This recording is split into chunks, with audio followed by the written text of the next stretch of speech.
Kari, that keeps playing twice. I don't know why. God, ladies and gentlemen, truth seekers and mystery hunters, welcome to the inaugural episode of Disclosed, your Thursday night rendezvous with the strange, the unexplained, and the downright mind-bending. I'm Ty Roberts, and I'm going to be joined tonight by the brilliant and bold Kari Lindsay. And tonight, you guys better buckle up. We got a lineup that'll make you question reality itself and whether we're living in the Matrix. First up, you guys remember that Buga Sphere? Yeah, the mysterious little ball that's been giving scientists migraines for months and months and months. I do. Well, it's finally been carbon dated. And let's just say that the results aren't exactly helping anyone sleep easier at night. Spoiler alert, this fucking Bugosphere might predate Mitch McConnell. I'm still waiting for that report. Of course, it doesn't stop there. UAPs are shutting down airports around the world. When these things pop up, flights stop. Forget weather delays. We're now dealing with alien traffic control. Let's see someone at Delta kind of, try to push that as a force majeure act. God. And then there's 3i Atlas. There are many thoughts on this interstellar object. Some are saying it's just a rock, a normal comet tumbling through the galaxy, simply passing by, while others say it might not be so normal. With the material composition data that's coming out, this thing could be the cosmic equivalent of your nosy neighbor peeking through the blinds. Who knows? October is going to be interesting. As Atlas makes its closest approach, guys, be vigilant. This is when you kind of have to watch out for people asking you to drink the Kool-Aid, if you know what I mean. Oh, and AARO, the All-Domain Anomaly Resolution Office for short, dropped some new UAP videos and finally updated that DOS-based website that they were using. Breadcrumbs, distractions, I don't know. Kari and I are going to break it all down, help you sift through the noise to get to the source. And that's what this show is about. Every week on Disclosed, we will take you beyond the headlines into the strange world of the unknown, the otherworldly, the dark, and the mysterious. We're not here to hand you the answers on a silver platter. We don't have all the answers. We're here to help you ask the right questions. And with our two unique perspectives, we'll dig deep, challenge narratives, and hopefully give you a clearer lens into what is truly going on. Now, before we dive in, do us a solid. If you love the idea of cutting through the noise, if you want early ad-free access to the shows, if you want to support the mission of bringing these conversations to the forefront, smash that subscribe button. Consider becoming an asset or a member of the Total Disclosure community. Trust me, it helps us keep the lights on and Kari paid. We got to get him some ramen. So we're hot and the questions are sharp. Let's get into it. Disclosed starts now.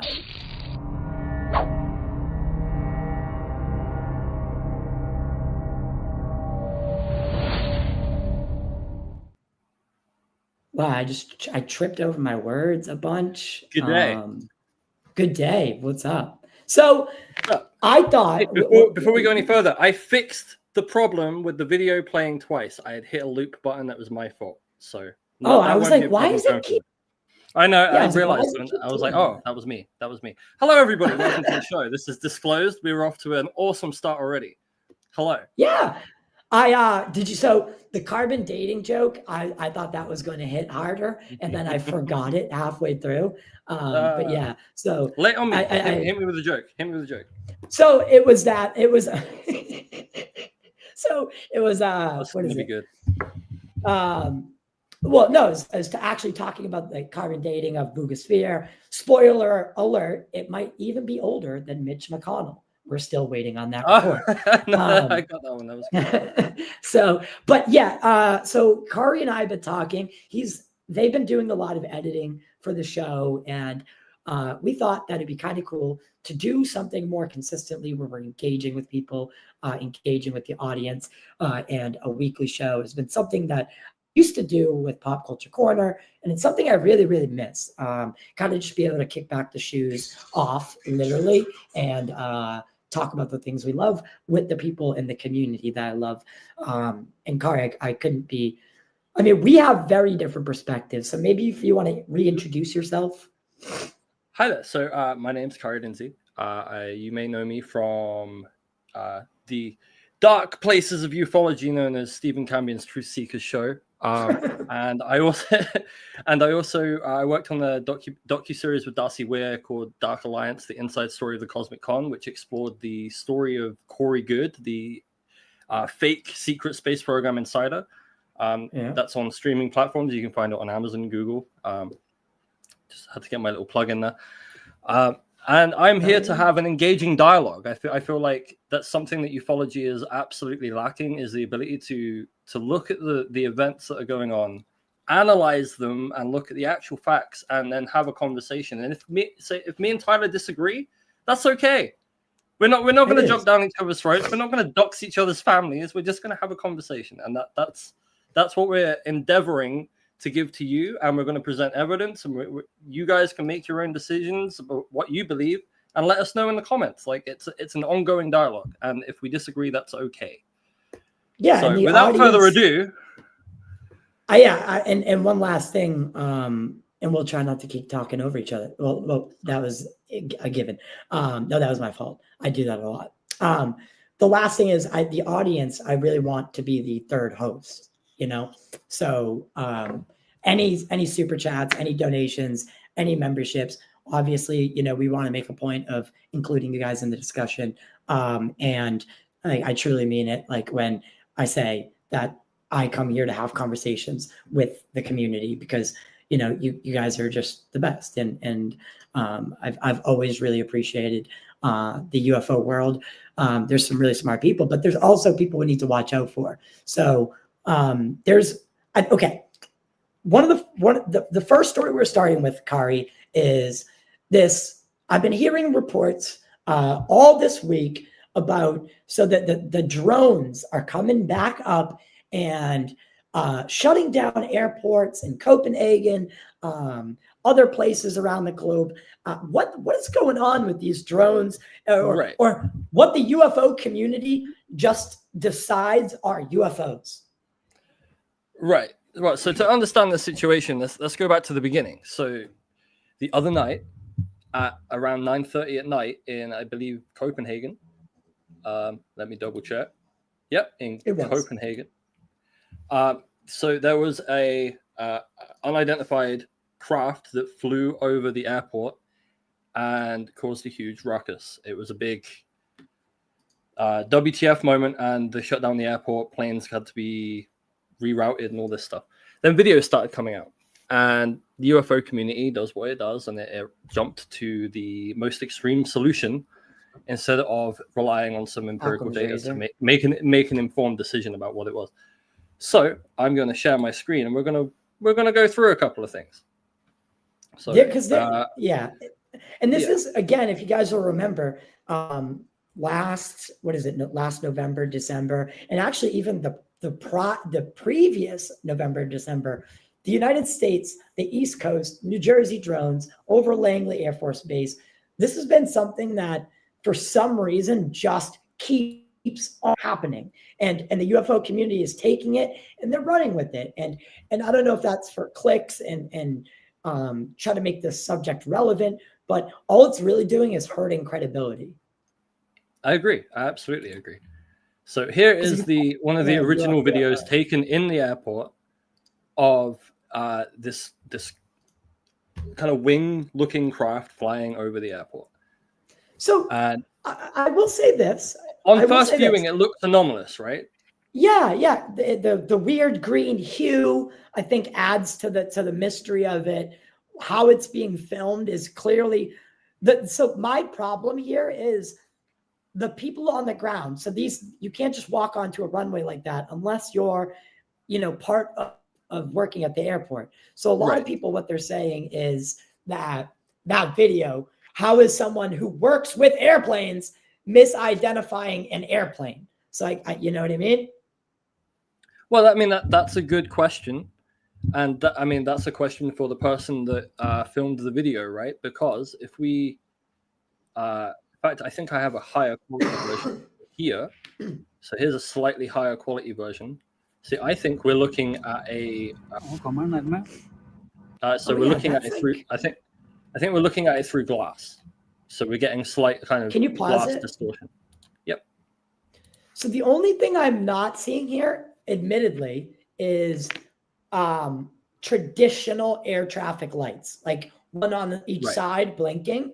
But again, you're saying that on flight radar, this craft is transponding?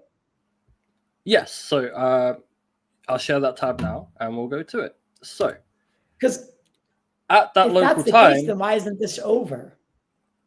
Because this is my theory, it caused a flap.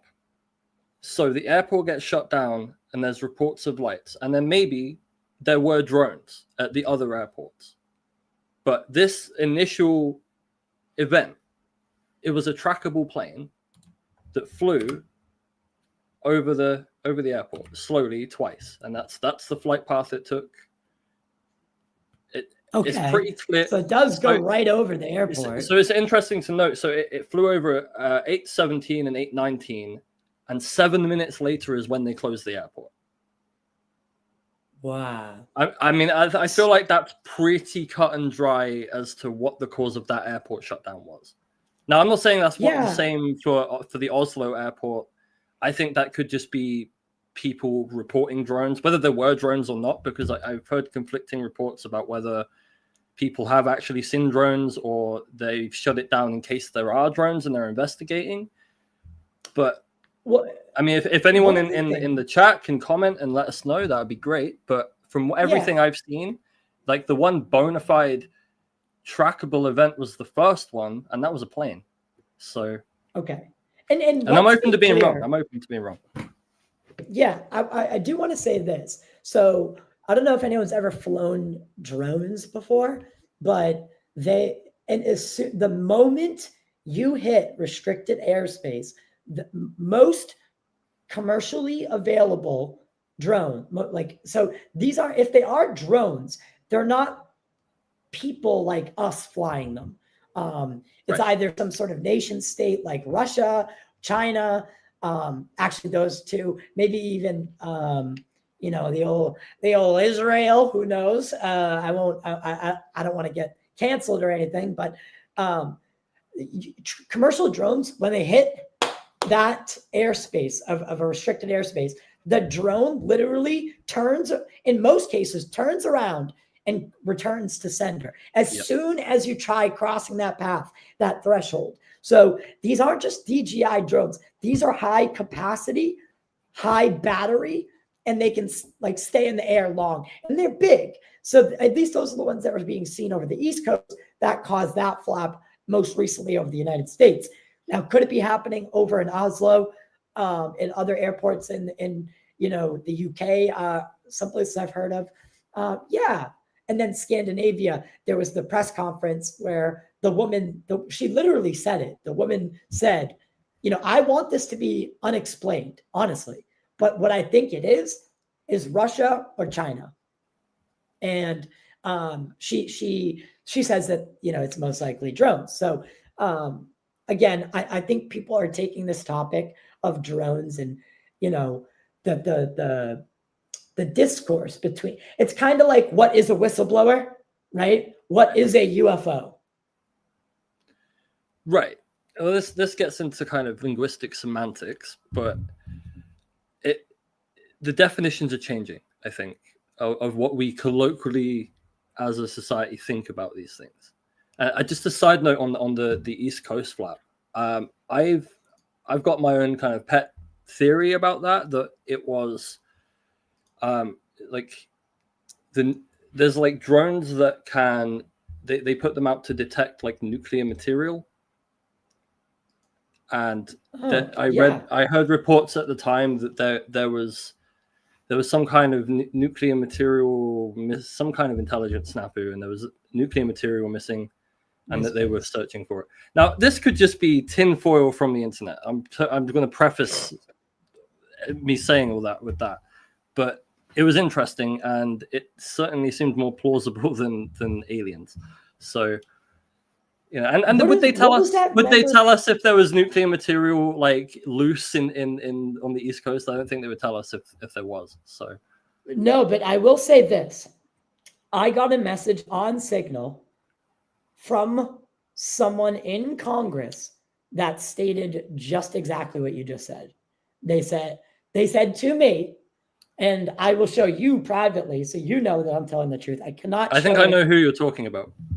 Yeah, but they said it to me. They said that that's what they think is going on. And that's why because I was going to go to New Jersey at the time that this was all happening. And then I was like, you know what? Not worth it. Not going to do that. Right. Not going to take that chance. But that's a worst case scenario, is some sort of nuclear material, some sort of bad actor having said nuclear material. And I know that there have been reports of material gone missing, and that is of grave concern. It is. It should be of concern to everybody. I just had an interesting thought. So it's this comment, Gene Sticko. So my guess is Russian testing / probing / antagonizing, launching from Kaliningrad, enclave separated by Lithuania on the Baltic Sea. It's a nuke base for Russia as well. It got me thinking that maybe, so this one's clearly a plane, but the other ones, how would you want to capitalize on destabilizing NATO and the West and whatnot?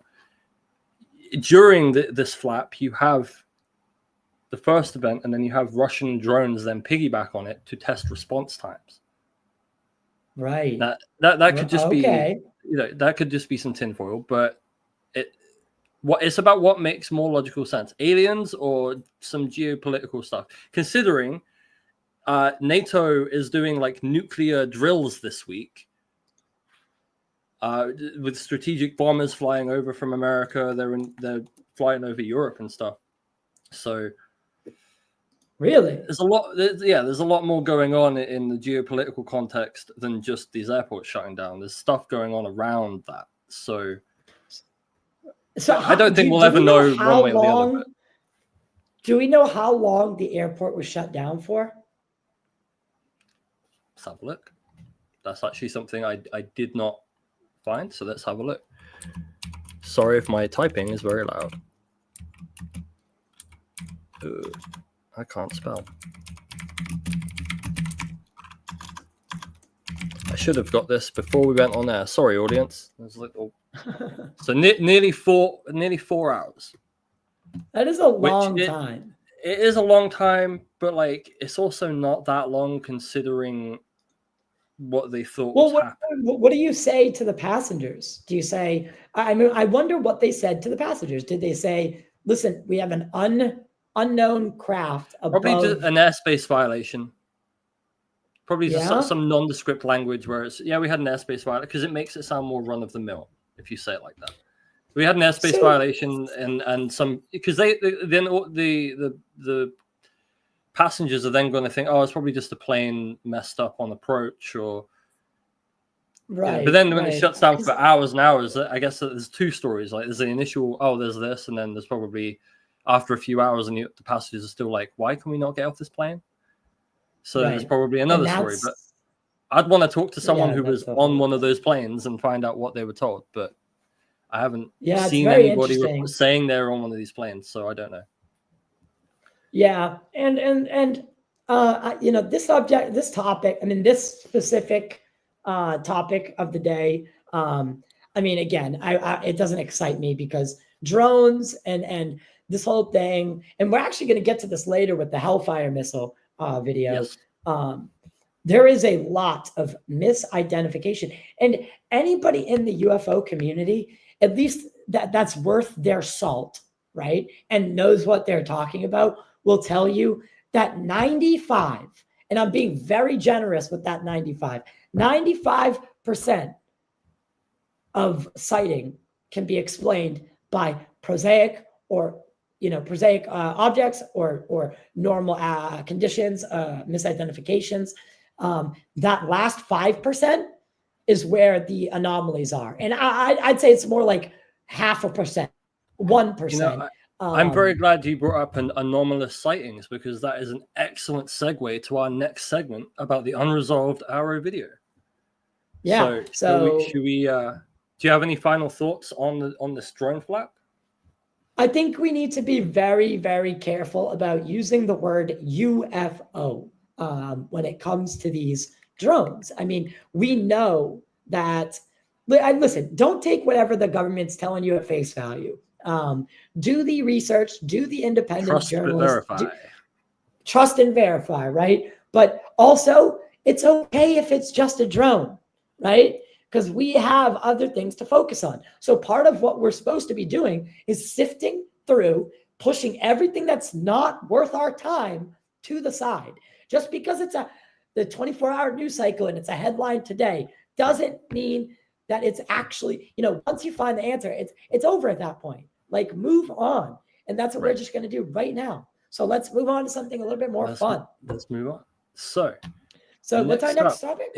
Next up is, I don't have to share my tab for that. So the next one is AARO. As you were saying in the intro, they finally updated their DOS website. That was a good one. So, that was a good one. I like that joke. Good burn. Yeah. So they finally did an update with a bunch of videos, and I think there was five resolved videos as balloons, one as a non-anomalous phenomenon, I guess like a lightning bug or something, and then there's one unresolved video. We actually have a government-released unresolved video from AARO, so we're going to look at it. And I had to make an account with the I have not seen these, Naval Intelligence Video Service, or what, the DVIDs, to get the high resolution version of this video. So we're going to go over it right now. I have not seen these videos.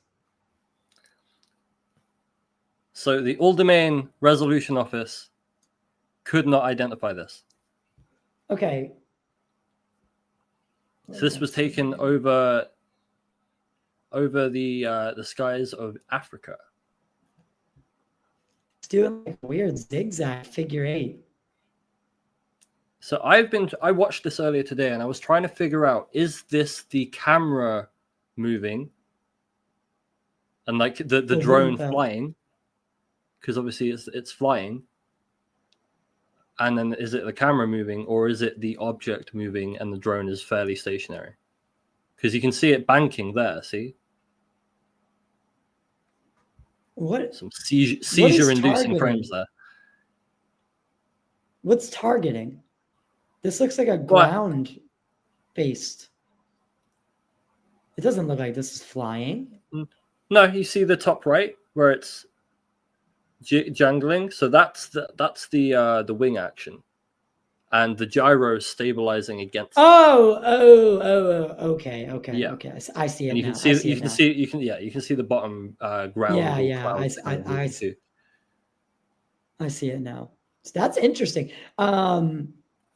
But there's just not enough. Right, there's not enough. I mean, it's a story of AARO's life, right? Never enough detail. But it's interesting that they would put that out. I'm kind of questioning, like, if it's, are you leaving it up to the public? Like, if it's unresolved, what's the virtue in releasing it? Are they throwing a bone? Are they trying to, like you said earlier, like breadcrumbs, trying to distract people? Because I don't know what the point is in releasing something if they don't know what it is. Well, I think then that's what the goal of the new guy is. This Kozlovsky guy. His two predecessors, one of which I'm in contact with, and it's not Dr. Evil, I can tell you that. I don't believe you. So both of those guys they're very, very, very, very, very just not in the community. I think the community looks at them and, they're just like the enemy at this point, because they're clearly like some sort of bias is there. They don't take this subject as serious, maybe. And I think the new director is trying to at least show people like, hey, listen, we're going to put something out. We'll put out one that we can't figure out, and we'll let you know. Right. And I think he's trying to maybe bridge a relationship with the UFO community. Okay, truly, I mean, I'll give space for that. Like, I'll take that. I'll give space for it. But I want to see more. I mean, I guess that's always a thing in the community. Like, more. I need more. But I what was that? 82 seconds. 82 seconds of video. Yeah. Of like a little light in the sky. How much money are they getting a year? as a funding, and that's what we get. Is that all there is? I doubt it. No, So of course that's not. it's Chris like, Mellon has said that there is 4K. I'm in two minds about it. Now, Like, I understand it, but I'm also like, I want more. It's not enough for me to go, yeah, AARO's doing a good job. I mean, I'm glad that they did something, but it's not enough for me to say, hey, they're doing a great job. I think that's where I am. And you know, like I said before, it's kind of funny because, you know, I talk about guys like Chris Mellon. Chris Mellon's got on the record a couple of times, love him or hate him, but he said that, you know, he knows that the Department of Defense has videos that are of, you know, 1080p 4K quality of anomalous objects. Now, has he seen them? You know, have other people seen them? And you know, where are they? Why aren't we being shown them? What's preventing them from being shown? Because I think it's very clear that the Department of Defense has not classified the idea of alien life, right? There's how people could you out classify there. that? Well, exactly. But I think that they are being very selective of what gets out and what doesn't get out. And I think, you know, because we saw that there was that footage of a Russian plane dumping fuel on one of our Reaper drones, and it was like you could see the pilot on the inside of the fucking Russian craft. Like, so either UAPs stay far we know away that from our HD pilots. video exists, and we have there. the capability. Yeah, we know that we have the capability to capture these things in high definition. So why we're getting low res? Like, even that video clip I had to sign up to download, 1080p, 2.5 meg per second. I know for a fact that camera sensor records in a way higher quality. So, like, again, it's like, are they releasing a just low enough quality to say it's unresolved? But if you had the full, like, I'm just confused. Why not just release the raw source footage? Because there's no way it really records in 2.5 megasecond. There's no way. I want to ask you a question. So, all right, everybody knows that Weaponized podcast. This week they had that guy, the Dylan Borland, who testified at the latest hearing, and he told his story. There's a story that he tells at Langley about this white light being seen, right? And obviously orbs have been really like in the news, and orbs are kind of like what everybody's talking about lately. You know, guys. I got a question. Sorry to interrupt, but I got a question. So, how do we define an orb? It's just a light, right? So, like, when people say they saw an orb, I feel like there's a struggle to delineate between like a light, so like a light on a drone, or what we think of as, like, as we'll get to in this Hellfire video, something that could, at least under that camera setting, looks like an anomalous blob. Right.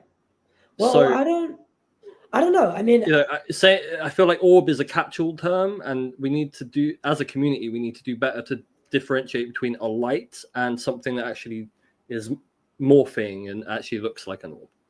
Right, because when I think of an orb, I think of like this gaseous, you know, not like morphing, but like something peculiar about it. It's not just a static. Right. It's not a perfect sphere. It's like a globule of liquid. Right. That's blah, blah, blah, blah, blah. And honestly, I will say, some of the videos that Chris, I know people like to throw shade. Some of the Chris Bledsoe videos are pretty, like, you see that like it's like, it looks like it's like plasma zapping across around and, you know, doing something. So, I mean, is that an artifact of the camera? You know, these are the things. And if the government would start releasing videos that maybe are of more high quality, you know, maybe we could start having real conversations about what these things could be. You know, is it something prosaic? Is it a defense? Is it a special access program? You know, sort of thing. We know that they can do. DARPA's like 50 years ahead of us in in defense technology. So, is it some sort of black program? And are they doing what they do? Because they can do a lot with lasers. They can make they can make the I don't know what, I'm not a scientist, so I can't explain it too well, but they like charge the particles so much, and then it gives the impression that something's on radar or something's there. And even to the eye, it kind of looks like something's there. So, I mean, these are capabilities that we do already have. So, I mean, what are we dealing with? Well, one question that just came to mind as you were talking about Chris Bledsoe is, can you or anybody in the audience tell me the difference between the Chris Bledsoe CE5 and the Stephen Greer CE5? Is there a difference?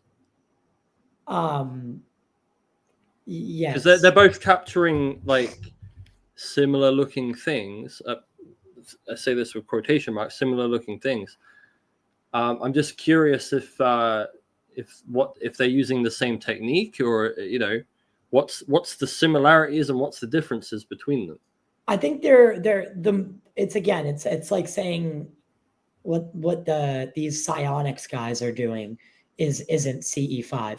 I think Greer was the first to really introduce the idea or mainstream the idea, because I know it was actually around a little bit before him too, and he popularized it with these protocols. I think that's what everyone else is doing. They just don't want to label it CE5 because Greer is very controversial. So if you're willing to hitch your wagon to his, then I think you'd be willing to call it CE5.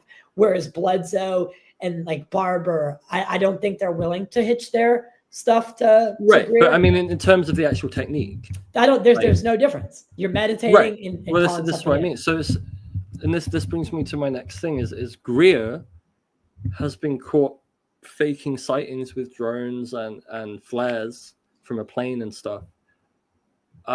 It gives me a lot of pause to look at the Bledsoe story and think it's genuine, because I see no substantive difference between the techniques that Greer's outfit and the CSETI and stuff are doing and what the Bledsoes are doing. So if one's faking and another group are getting the same results, so can you see why I have questions about it? Yeah. And the reason I was bringing all this up is, did you see the Ross Coulthard video of the psionic asset that he had that green beret on? That was a psionic asset for what's it called? Skywatcher. And this guy, I'll say it now because he's not answering me. And so this guy, he was trying to get me to get him a stretch limo and drive. Yeah. So he was trying. So I was like, listen, I want to have you in the podcast studio. I want to have you here. You're going to be here. You're going to be 2 hours away.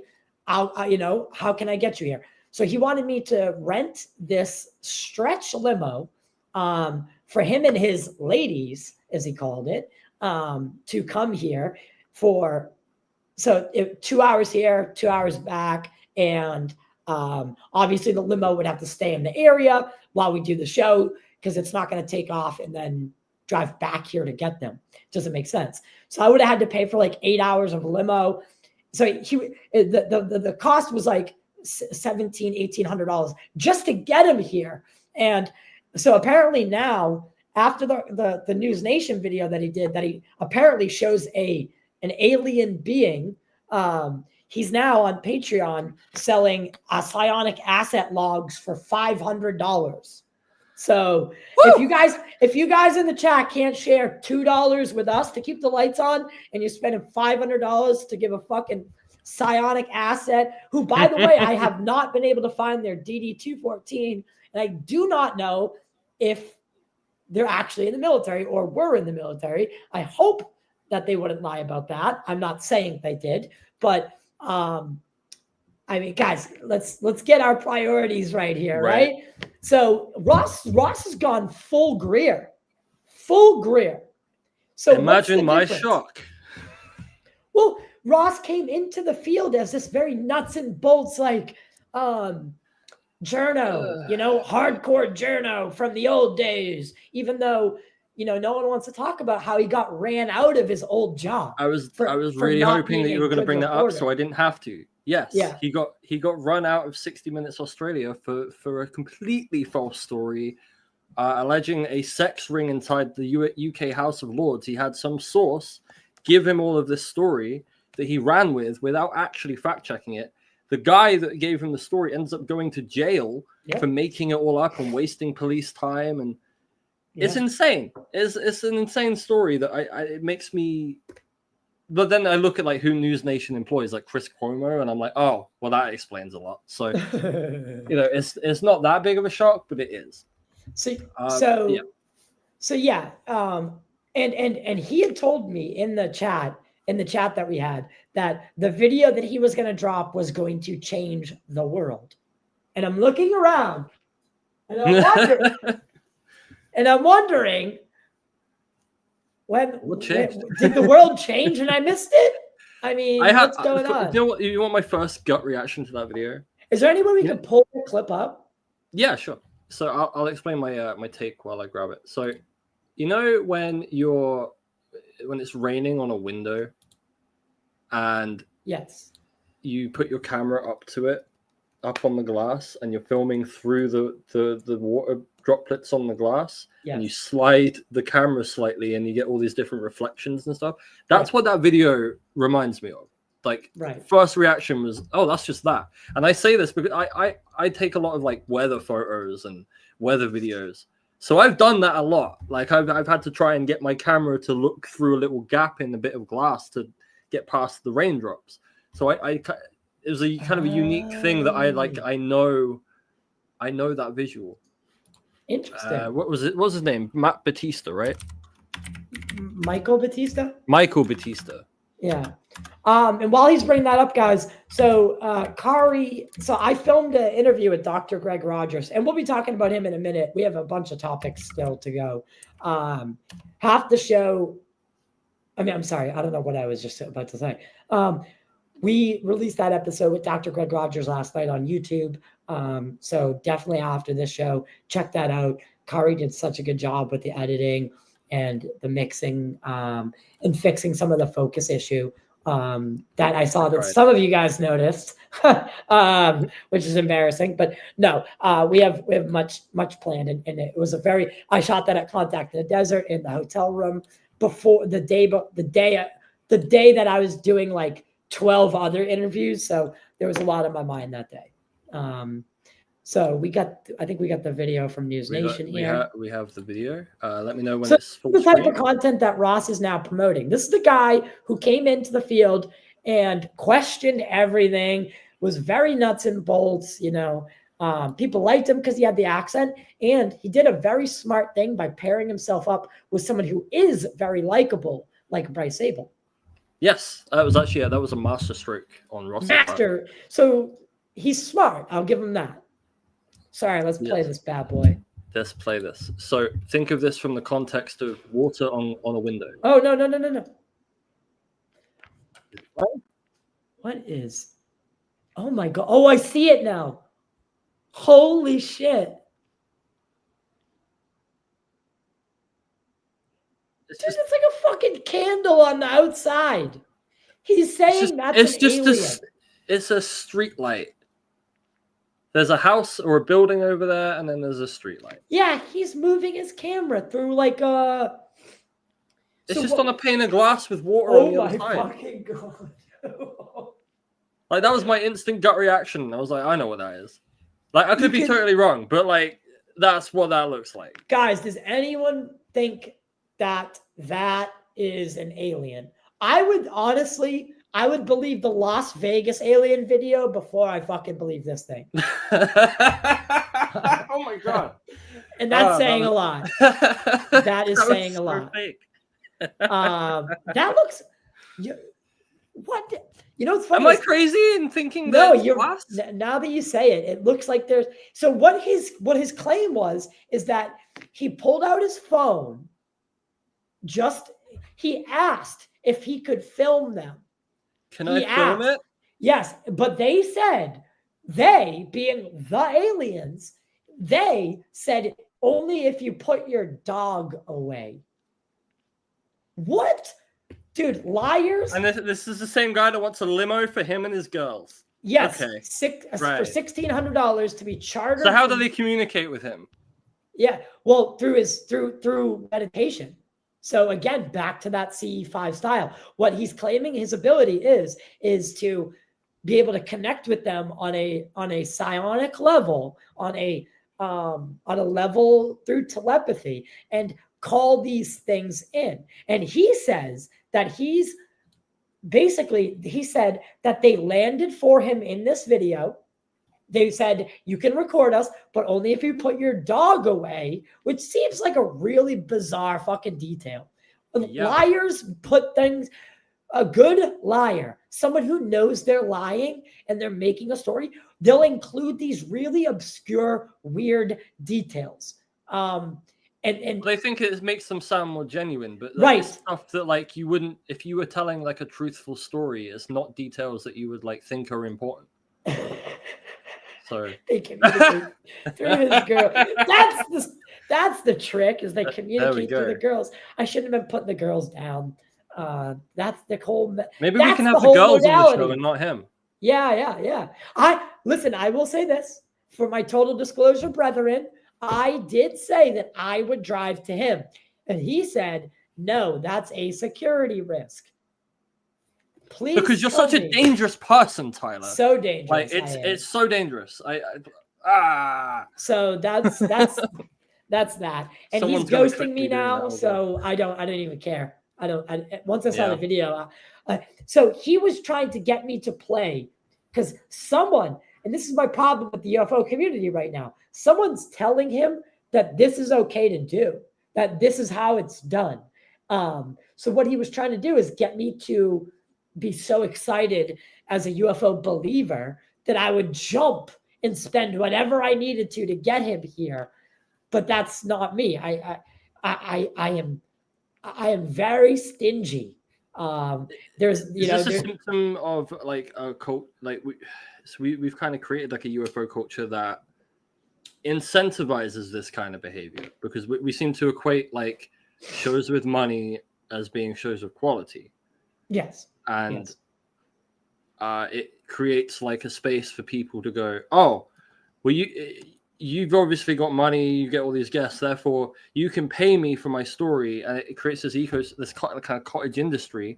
And I see it a lot like in the secret space program Insider Space, where people will come forward with a very similar kind of story, like, oh, I channel aliens and I went off and did a 20-year service and came back. It's the same shtick, because there's a profit incentive for people who want content.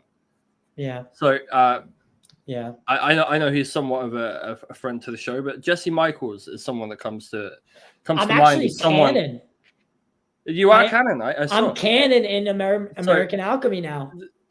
I don't know if he pays people for their time, but it strikes me as a show with so much money that it attracts people with crazy stories who want to sell their crazy story because they know that he comes from like the Peter Thiel money empire. Yeah. Now, I don't have anything personal against Jesse. And anything I've ever tweeted at him is purely on a fact basis, not on a personal one. So right. I think that we could do better as a community about like the culture we're creating, where we create space for these insane people to come forward with insane stories. That these aren't the stories we're going to see in Congress, because that prove that, you hear them once and you go, this person's crazy. Like any normal person would hear, oh, I've been taken off to Mars for 20 years where I was abused by the Greys and made to do slave labor and then sent back on a craft, and there was only white people in my craft. Like, these are some of the stories you hear in the secret space program Insider Space, and they're completely incentivized by the money machine and the content creation machine. And Yeah. to save myself going too far on that run, I'll stop it there. But well, there's clearly money to be made. People are willing to spend money on their want to believe. It's right. It's dangerous, and some people don't realize that they're emptying their wallets for these guys like Greer. They're spending $1,300-$1,400 for a weekend of meditation and him talking at you, not to you, but at you, right? He's talking at you about all the great things and every single thing that he's ever done and how he's involved in every single big UFO story. He needs to insert himself into every single narrative because, like I said, he's built this whole idea in his fan base or his followers that he is the only way disclosure happens. And it really, like I said, that's why I really loved your film Dark Alliance, because it did finally shine a light into a very, very dark corner of this seemingly like very inclusive topic. And right. There are guys like UAP Gerb that do wonderful work. The Jesse Michaels, the video on T. Townsend Brown, I love that video. I could watch that 100 times and not be bored. Do I think all these people are here because they want the answers to the existential questions of the universe? No. I think on like a base level they do, but I think it gets overridden with a profit motive. Right. Of, I can get a load of money along the way, not realizing that the along the way has been going on for 80 years. Like there is no like, I'll do this for 3 years, I'll get the truth and I'll get out. That's not a thing. Like there's always a joke in ufology, like you can check in or you can check out, but you can never leave. Like once you're in, you're in, and but it's it's extremely hard to leave the topic because of this never-ending. Oh, we're almost there, guys. It's going to be a big year for disclosure, and it's not. A big year for disclosure would be an actual mass sighting over a huge city. That's what we really need, is another Phoenix Lights incident happening tomorrow with smartphones and listen, I did make a joke in the intro about Three Eye Atlas, and this is the time where you shouldn't drink the Kool-Aid, right? That's right. Just, if you know what I mean, wink wink. I don't want to get us demonetized or anything, but there are people that have taken their lives to do these really weird culty things. With the Hale-Bopp comet, that's a tragedy what happened. Those people thought that, that the what was it, Heaven's Gate? Yeah. Was it Heaven's Gate? They thought they were being told that they were gonna, be brought onto the ship, and maybe they did. Maybe it is an alien spacecraft, and we're the idiots down here laughing at them, but they really did go there. Who knows? I don't know. But did they leave their bodies?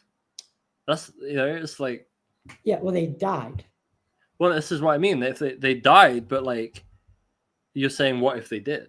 I mean, yeah, they could be a huge cosmic joke on us, and maybe they zapped them out of their bodies into some kind of extra dimensional existence. But I do want to throw in something really quick here. Again, we're still building out the show. We're gonna build in segments and we're gonna refine it. It's gonna be a lot of fun. This is definitely episode 1. We have 100, almost 200 people watching, 99% on X. So at the halfway mark, guys, I do gotta cut the X. Please come over on YouTube and watch. Please support. I want to get the word out about this show. We're definitely. But listen, there was something about the rapture this past week. So apparently, this priest was preaching. And he said that the rapture was happening. And apparently a bunch of people started selling their cars and quitting their jobs, and they were ready for the rapture. And it was huge on TikTok. And did you see that? I did. I think the people that believe that the rapture is coming, they start selling their possessions and stuff. That I feel like that is a symptom of a deeper issue going on with them, where they're ready, like they're ready to leave, they're ready to die, or die, ascend, die, however you want to quantify it. So I do think it's just pretty crazy. But I mean, maybe the rapture did happen, and we're the rubes that are stuck here, you know. No, so. No one does a fucking know. Then there's no good people on fucking Earth because no one left. First time. Anyway, so is there any more? Was there any other videos from AARO that were of any interest? No. The rest were just balloons, and one was like a non-anomalous phenomenon. And I'm like, I don't even need to look at those. You told me what they are in the description, so I didn't look. Well, yeah. So the result. You guys can go to AARO. What is it? AARO.gov. Something like that. Yeah, go to the DoD's website and check out the videos for yourself. If I can, I'll link them in the description below post stream because I don't have it there right now. But let's move on to something really quick. Let's move on. I just want to talk about this really quick.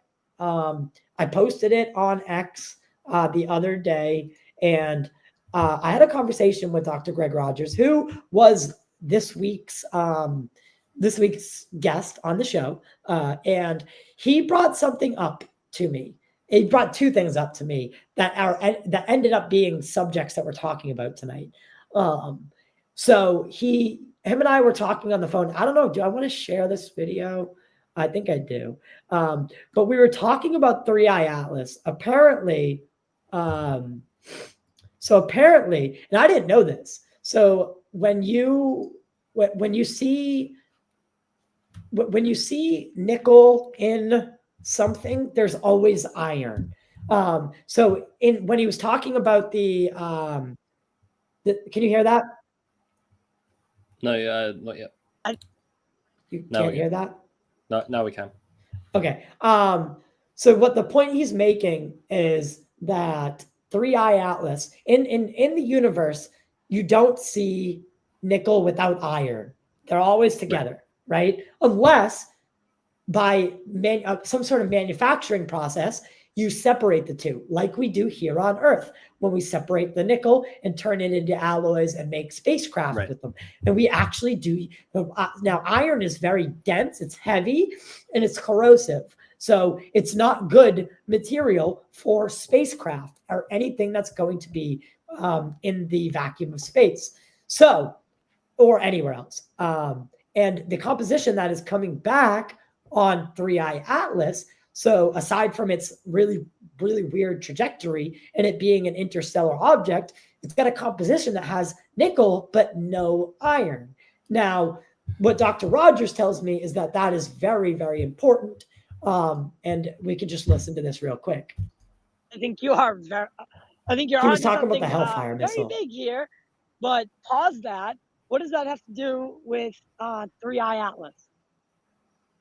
Oh, no, Three Eye Atlas, that's a whole other thing. But my viewpoint on that is, Avi Loeb can talk about the trajectory and, even the carbon dioxide to water ratio is an amazing anomaly, because normally it's 3-to-1 water to CO2. And now the CO2 is 8-to-1 to the water. So, that's a big thing.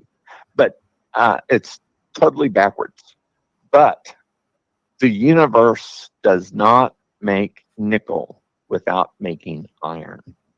Now then, we have to industrially do a bunch of stuff to separate the nickel from the iron. And then for our spacecraft, we're going to use nickel alloys for the space shuttle, for the Voyagers 1 and 2, for the New Horizons spacecraft. When we launch satellites, we use nickel, but you don't use any iron. Iron is heavy and it's corrosive.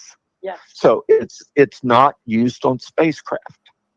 And if the Voyager eventually strays into another solar system and some intelligent civilization watches it, it's going to give a nickel signature without No iron. iron.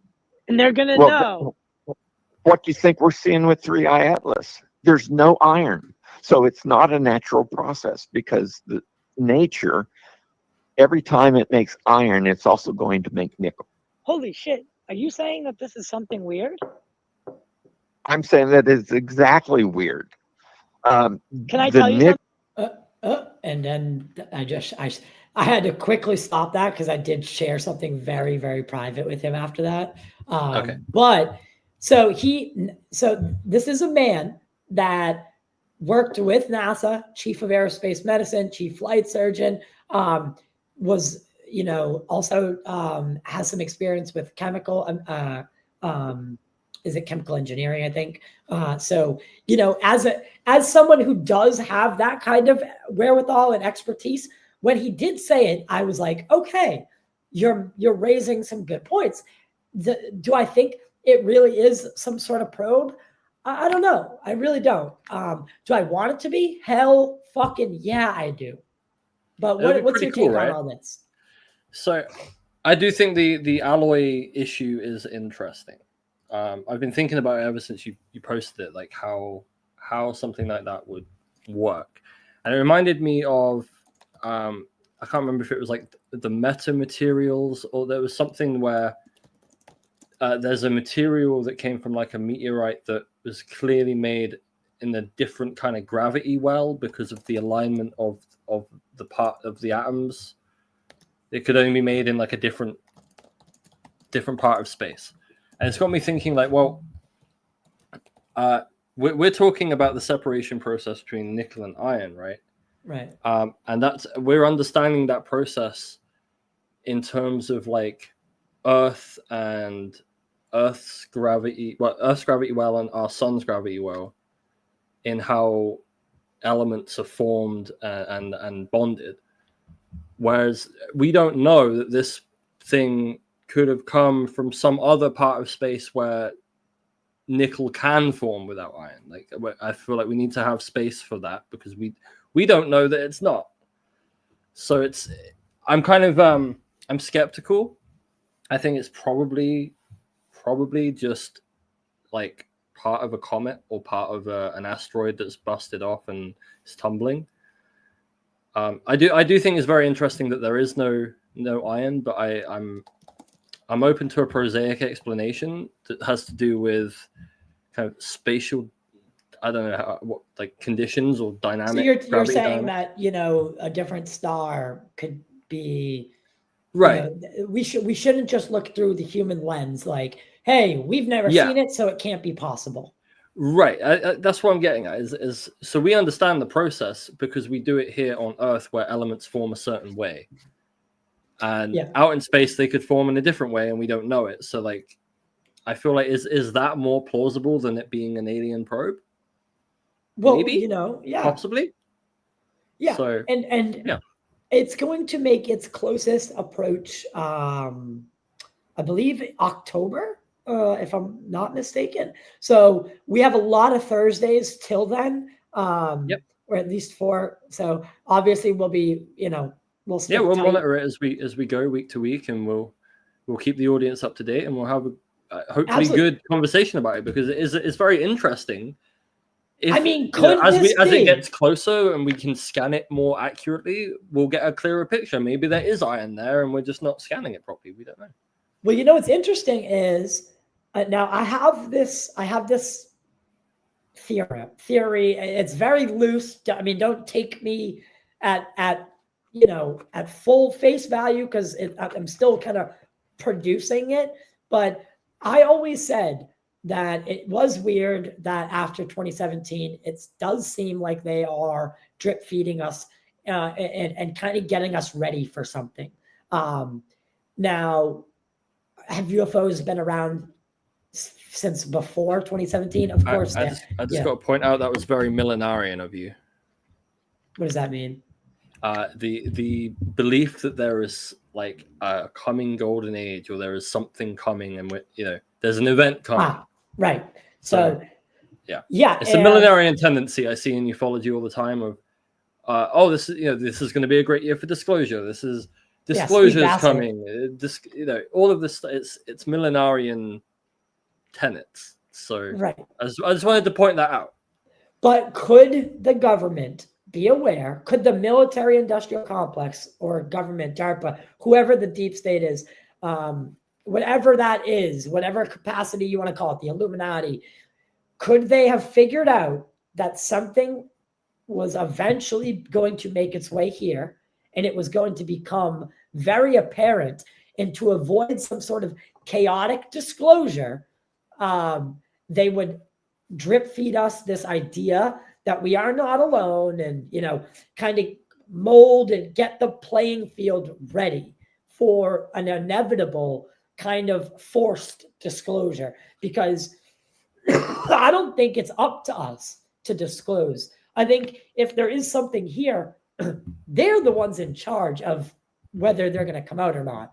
And I mean, it raises a good question. If the Greys and those Nordics or whatever, if those things are truly here and they don't intervene, and they know something's also coming, could they be here to witness what civilizations meeting, what that looks like? Because it only happens so few times, because age of the universe, the distance between planets and dimensionalities, and the technology it would take to actually pull these kind of things off. So could they want to, I've always said this, are they here to witness the end of the world, right? They seem to be attracted to our nukes. Are they here to stop something? Or are they here to observe something? And I don't think it's out of the realm of possibilities that something they know was going to be on its way, or was on its way, is on its way, and has been for a long time.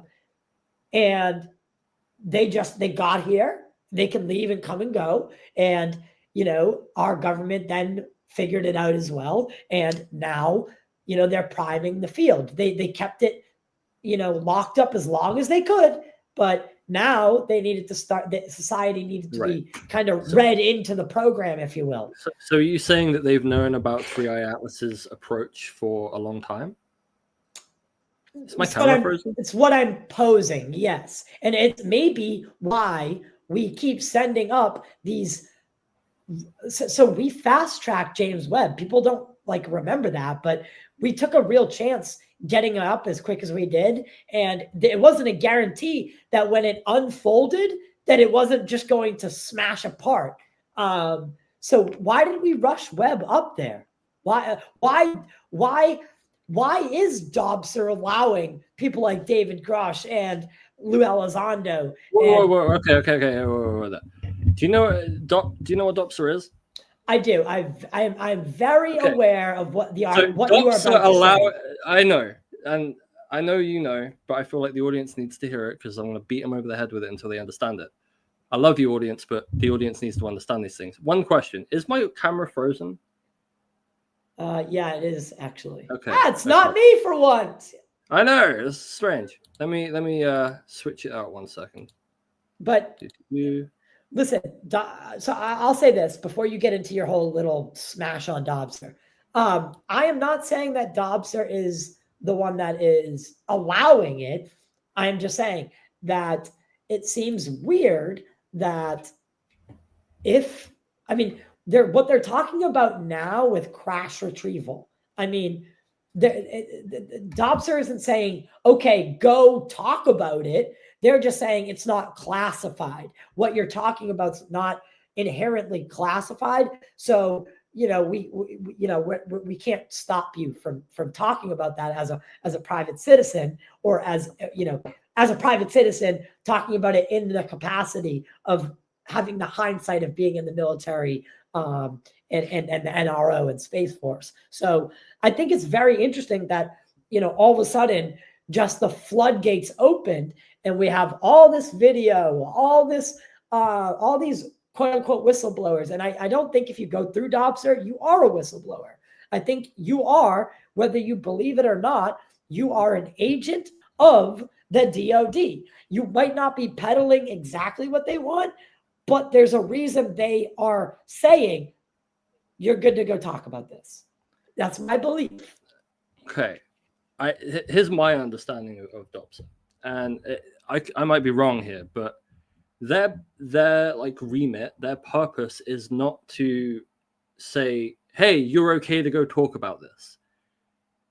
Their purpose is to look at what you're going to say and verify that there's nothing classified within what you're going to say, not whether what you're going to say is truthful or not. And I feel like that serves propaganda purposes. It can serve personal financial purposes. So I feel like it's something I really, really need the audience to understand, is that just because DOPSA clears something does not mean that it's factual or truthful. It just means that there was nothing classified in that document that they had to flag. That's their only purpose, is to flag classified material in documents. Okay, so what you're saying is you don't think David Grush saying that that the U.S. government is in possession of non-human biologics and that we absolutely have a crash retrieval program, you don't think that is something they would want not to be talked about? Because, well, it raises an interesting question, because if they do say you can't talk about it, then we know it's true. Right? Because when asked that question, hey, David Grush, do we have crash retrieval programs? I'm sorry, I can't talk about that. That's for me, whenever that's said, that's a yes, we do. And I think for everyone else that's the case. Anytime this congressional hearings happen and someone says, sorry, I'm going to have to speak about that in a skiff. So I think this is where it gets into a gray area, though, because like Grush is put in to, I want to talk about this stuff, and they clear him, and we're saying, if it was true, they wouldn't want it out, or they couldn't tell him not to because then it reveals the existence of it. So this is a sticky area where it's like confirmed any way you look at it, even though there's no proof other than the guy saying it. So like if he's making a claim that there's biologics, right? Now, if that's not true, then it is not a classified thing. Therefore, they can't tell him not to say it. Also a good point. Well, yeah, because I guess you could. Well, that is actually a really good point. So it is kind of Donnie, I would say that it's a catch-22. Yeah. Or is it catch-22 or catch-20? Well, it's used as a catch-22 by UFO content creators and people in this sphere. They use the trappings of DOPSA and the kind of ambiguity and misunderstanding by the public of this process to say, DOPSA approved it. And then people run with it and go, oh my God, DOPSA approved it. It's all true. And it's like, no, it just wasn't classified. That actually leads me to believe it's probably not true. If DOPSA aren't turning around and going, no, that's a classified thing, it's probably not true. You're muted, sir. I just realized that my door to the studio is open and my dog is in here, but I don't see him. So what? Yeah, my studio door is open and I can't see my dog. So give me one moment. I'm about to have a panic attack. I'll start prepping the next story. Hello, everybody. Always an adventure here. I got him. Always an adventure here. I got him. All right, everybody. Logan is safe. Logan is safe. So the door is closed. I was like, it looked open from here, and I just had a fucking mini panic attack. Okay. So to save us going too long, so you wanted to bring up the Bugosphere carbon dating. Yes. Do you have the I do. You have the report? Yes, I do. All right, guys. Literally, so probably at an hour and 15, I'm gonna cut the Twitter feed. If you would come over to YouTube, it would really help. And again, any donations are really, really helpful. We'll be here every Thursday for the foreseeable future, and it's gonna be really fun. Sir. Oh, both tried to do it. So, all right, we might have to make right. that big. Yeah, it's not the highest quality copy, but so I ran this through our channel friend, Rock Expert, who told me a bunch of stuff about this document. It's a legitimate document. The people involved in it are legitimate scientists. They are accredited. I was actually quite surprised because up until now, this whole Bugosphere thing has seemed spooky and booky. But no, so this report is real. It's carbon dated to what it is. But it's very important to note that this is a carbon dating of, let me switch tab a second. It's a carbon dating of these resin dots on the bottom of the sphere, not of the metal itself. So I know I'm sharing a Dr. Stephen Greer tweet. I feel horrible inside. I'm going to repent later. But it's just important to note that like resin can exist for thousands of years. Have you seen Jurassic Park? Yeah, That's amber resin is, And if this thing hit the ground, if it fell, and let's say it is something anomalous and it was in the air and it comes crashing down and then some like resin gets lodged in it. It could be anomalous, some sort of anomalous technology, but this carbon dating doesn't really say anything. Right. It's kind of inconclusive to a point where because if you look closely, you can kind of see like. Can we get a close up? It's gonna be. Give me a second. Let's do this the other way. It looks like it looks imperfect. Well, it looks like, I'll be honest, it looks like soldering. It looks like circuit soldering. I mean, that looks exactly like a circuit, right? It does. But then it's got, instead of solder, it's got resin, which is interesting because then they test the resin and they find out it's super duper old. But resin can last for a very, very, very long time and be stored for a very long time. So if this is man-made and they put what I would want to do is find out where this resin came from. What's the composition of this resin? Does it match anywhere on Earth or known resin samples of Earth? I guess that's the next step in finding out what this thing is. But this is not conclusive in any way. And seeing someone like Stephen Greer sharing it, like, oh my God, it's confirmed, it's 12,000 years old. No, it's as old as Mitch McConnell. Yeah. Sorry, man, you're on a roll with Mitch McConnell today. Where are we? There we go. So, and I think a real big. So, and listen, I don't think the fact that the resin says it's this age is, I don't think that discounts that. If this could be, could this be an artifact of some sort of ancient civilization? Could this be something that we came across? That raises questions about manufacturing processes. Well, of course.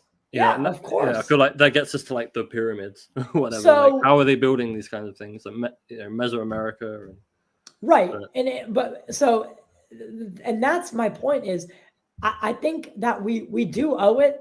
When I talked to Burleson about it, he went down and saw this thing and held it and, examined it. He said that that it didn't impress him. So make of that what you will. It didn't impress Congressman Burleson. And I don't think what doesn't help this case is that Jaime Maussan and Greer are attached to it. Two people who have been caught doing stuff that has been either debunked or genuinely, like, knowingly hoaxed. Like the little alien got the Greer with the little alien and Gary Nolan, and then Jaime with the other tridactyl stuff. Yeah, there was there was an original one of this mummy. Inside the Nazca mummy. So Emery Smith turned up to a conference and had a little figurine model of it. But Well, it wasn't that's even the real Greer. one. Yeah, that's the Greer one. Yeah. Jaime, if you look it up, Jaime was peddling this thing, and they sold tickets and all this shit, and they showed this picture of a mummy, and it turned out to be a picture of a mummy that was in some museum, and it was of a disfigured like young boy. But Dolan was Richard Dolan. This is the one crazy part. They got Richard Dolan involved in it. And that's like the one blemish that I know of on his record. And that's why I think he stays far away from a lot of this. No, it was, maybe someone in the chat can help us chat. But there, Jaime and all them, they did this like big auditorium thing, and they showed this picture, and it was a mummy inside of like a closed thing. And it turns out that it was on some sort of, it was at some sort of natural museum history. It was just a photo out of that. And then they like changed the colors and stuff. But it's a direct so they took a photo and photoshopped it to look more alien, and then sold something it as like that. Yeah, something like that happened. So yeah, a child mummy. I think that he remembers it. So Jaime's been he's been known, and listen, I don't think that Jaime. I'm not saying he's an evil guy. He's not the Egyptologist. What's that guy's name? Zahi Hawass. I don't think he's like evil like Zahi Hawass is. But I do think that Jaime is a TV show host, and you know he needs to like ratings, right? Well, this is I it. know This gets that back to that profit motive. I mean, and this shit started with Prometheus Entertainment in 2006 when they started Ancient Aliens, and they started pumping out bullshit alien things to millions and millions of people on the History Channel. Oh, this is it. They cropped out the card that identified that it was a child mummy, and then they blurred it up a little bit. Imagine my shot. Yeah. Like so, they got, dude. They sold tickets that like it was this big breaking, like like disclosure is inevitable kind of event. That they were going to reveal proof of an alien species, and then like a day later, dude, someone's like, "Bing, found it." You guys are fucking like it's a travesty because these things are always happening in the UFO community. And it's again, have you noticed how all these things, they always seem to come from like older guys or older people? Yep. And it's like they don't understand how the internet works. They think it's like, I can get one over on them. People aren't going to notice. And within 10 minutes sometimes you have like you see this with UFO videos, like people will pinpoint the flight, what altitude, what direction, everything within like 5-10 minutes because we have the technology to do that now. Well, that's and like the Cousin these older brothers. people do, right? Like they tried to pass off. Those guys are truly fraudsters. And again, I think it's not even. I don't think it's a surprise to anyone that they hook their belt and their wagon to Dr. Greer. And make all these documentaries with them, and the Cousin brothers. I mean, they were so sloppy with their work, and it's like these people are just what they're doing is they're clicking, they're getting the clicks, they're turning a profit off of that ad revenue and the donations from people who want to believe, and then that leads way to the secret space program stuff and all these other grifts that have been known. Like there's a reason that people laugh at the UFO community. It's true. I mean, we haven't done a good job of, I mean, there are great people in the field. Like there are great people, but there are so many fraudsters and people that are literally just trying to, and get attention and tell you there's some sort of star seed from Alpha Centauri. It's crazy. And then when the real stuff comes along, and that's what makes me think, like, is it a psyop? Because I mean, It's an whenever interesting something real theory, comes right? along, yeah, it gets debunked or it gets lumped in with everything else. And, you know, people laugh at it. And they're like, yeah, okay, sure. You know, just crazy Uncle Dave at Thanksgiving talking about alien mummies from Peru. There's been an icy effort to kind of manage the community ever since Kehoe went on that interview and started naming names, right? Yes. So we're 7 decades into this. I would call the whole thing a psyop because there was a concerted operation to manage the public perception of the topic through Blue Book and through that mechanism. What just happened? You're muted and you switch cameras. It's always a bundle of adventures here on Disclosed. What was I saying? I can't hear you. So Kehoe, right. So the cover-up, the psychological cover-up started with Kehoe in making a concerted, because if you look at the timing of Kehoe doing that, right after that is when all of these alien contactees started coming forward, like Van Tassel and Adamski and all. So I almost see that stuff. So that there was a bifurcation in the path. You had just ufology was just a thing. Then you've got this new age branch that is way more fantastical and attractive because it plays to people's faith.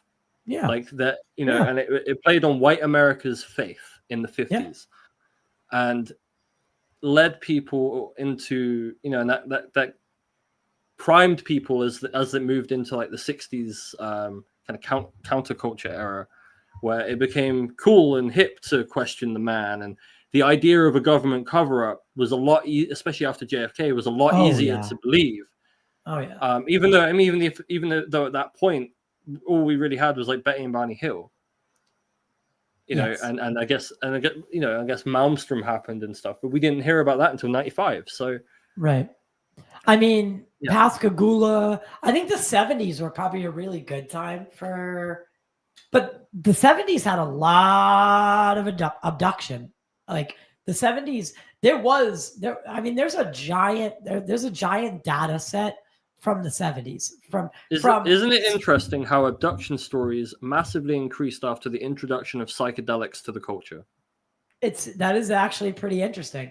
And I will say, as someone who has done psychedelics, and I've done DMT, with DMT, like I literally shot out of the, like, let's call it the crown chakra, just so, you know, people can understand what I mean. Like it literally felt like I shot out through the crown chakra of my head. Being stretched.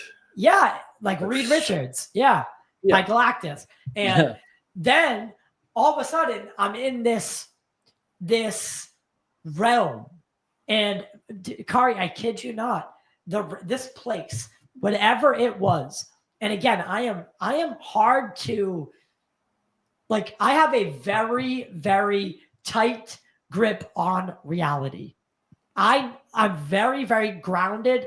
And even though I have had a UFO sighting, and I did have something weird happen to me when my mom died, when I was in the room with her, that has raised my bar so high because I know what I have seen, that when I had this experience with DMT, I mean, that felt the most real out of all of them. I went somewhere and it was, I'm colorblind. There was colors I'd never seen before. There was things that it just like fractals, and it felt like the universe was bent around me, and I was able to walk on this like glass and like this glassy material. I only say that because I think it's a good representation, but it was like walking through, you know, when you go through like an aquarium, and they have those tunnels where like the aquarium's all around you and the fish are swimming all around you, and you walk through the tunnel and the fish's tanks are all around you. It felt like that, but picture the universe is outside. I'm walking through the tunnel, and at the end of the tunnel, there's this thing, this being, And I know it's a being because it's standing upright and it's got this like hood thing on. And I get up to it. I look into its eyes. It had no eyes. I know people say machine elves. I did not see that.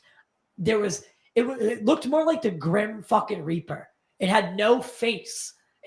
But I knew in my head that it was thinking, you should not be here right now. You shouldn't be here. And I got I got upset. And I was like, fuck you. I don't think I said fuck you to him, but I was like, who are you to tell me like where I can and can't be? And as soon as I took a step past him, boom, like a slingshot, I slung back into my body. And for like 3 weeks, I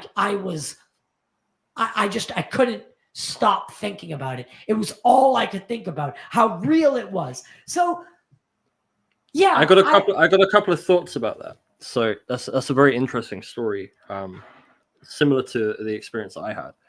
So the feeling of the extra colors and stuff, it's like realer than real, right? Yes, it was real. So it's like being in unreality, where everything is just it's hard to put into words, but it's like you're getting all the sensory input at once, and everything is realer than real. 2, what you described is a non-Euclidean space, where it's like wrapping around you, and your awareness is kind of folding through it, because it's not. Do you know the difference between Euclidean and non-Euclidean space? Yes. Okay. So, good. And 3, that you shouldn't be here, and standing as Heimdall in that like observing but gatekeeping the realm. So for anyone who doesn't know, Heimdall is like Norse mythology.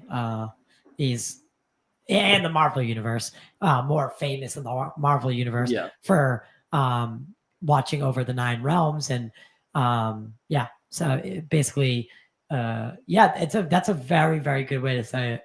That's a very good way to say it. That's pretty trippy, actually. Because you know what? Another question it raised for me was I out of my body literally? And was it saying to me, like, you shouldn't be out of you're not occupying your body. You shouldn't be here. Like, maybe is possession real? Did I leave my body, and was my body for a moment susceptible to something else and coming in, inhabiting it? And then when I came back, then I come back and I'm demon possessed. Like, could there be a correlation there? I think so. I don't know. I think we're going to have to do a few clearing sessions to find out if you are possessed or not. Yeah. That's an interesting thought, though. Like, that I'll be honest. That's what I took from it. Did you feel your body when in this experience? Were you just a floating awareness, or my body was? You're in a. So you have a physical avatar in this space. I had a physical avatar in the space that resembled. I didn't have any mirrors there, but it resembled to the most degree my human body. But the feeling of snapping back into my body gave me the sense that maybe I wasn't. Maybe my astral, if that near-death experiences, the people that have those talk about it a lot. That it's kind of like that third-person view. You leave your body, and if we do that, is that our soul? And is that the power of the soul? And is the soul leaving the body? And now it is open, is susceptible to darker forces that I think are very real. If you don't think evil's real, then you're. Yeah, I mean, evil is I think it's more of an energy signature in people. It's like a certain vibe. But the idea of you shouldn't be here is interesting, because it raises questions like, are they in some kind of brain cosmology where they're outside of conventional space-time, so they can kind of like in Interstellar where they can see everywhere. Is it a case of you weren't in the right setting, so you hadn't done it in the right way? Because Right. it's got me thinking about. So I read Alien Information Theory by Andrew Gallimore, and that talks about how we can look at DMT as a technology, in that by taking it, it's basically creating like a dial-up tone in your brain to be able to it's creating like almost like a digital interface. If you look at it on a informational theory level, it's like allowing a data transfer to happen. Right. And yeah, I mean, these substances, you know, I think they do unlock, you know, because I think anyone who's done like, you know, psilocybin, you know, if not synthetic psilocybin where you lose your mind and no. You know, all that stuff, but you know, if you've ever eaten mushrooms or taken acid, so I remember the first time I ever took psilocybin, and then, you know, when it wore off, the next day I was sitting outside, you know, and the grass was kind of like swaying, and the Afterglow. Yeah, the trees, you know, and I was looking at everything, and it was like I knew I had a different appreciation for what, like the bee jumping from flower to flower, everything, you know, all of a sudden I could see the ecosystem around me for the beauty that it is, right? And for actually the what humans do is disrupt that natural like ecosystem. So and what you had is an integrative experience where suddenly you're not looking at the system, you are part of the system. Yeah, like I had a similar. I actually had a very similar thing on mushrooms, probably about 10 years ago, where I had to go walk my friend's dog before like we all came up proper. But as I'm walking the dog, I start to come up, and I'm looking at a line of ants on the tree, and like I just had this like, it was like my consciousness had opened the door, and it wasn't like super trippy, but it was like the perceptual, like I think of it like, you know, in the first episode of Futurama, Bender has been living in a little cupboard, and he's like, oh, you can stay here, you can have that corner, and then they lean on the button to the door, and they've got a whole apartment behind it. That's what I feel psychedelics has done. That's a good visual. So it's definitely it was definitely a moment where I just went, interconnectedness with everything, and you know, and I carried that energy into the rest of the night. And actually, what's funny is, that was the same place where I've spoken about this before. So I took acid, and then I found Gaia.com. Yeah. So that was it was at the same house. This was like a year later. And you're like, I've come across. So the no, it was mother. Well, it was more. I'm more thinking of set and setting. So like it was somewhere where I was already consciously comfortable tripping, and I was around people I was comfortable tripping with.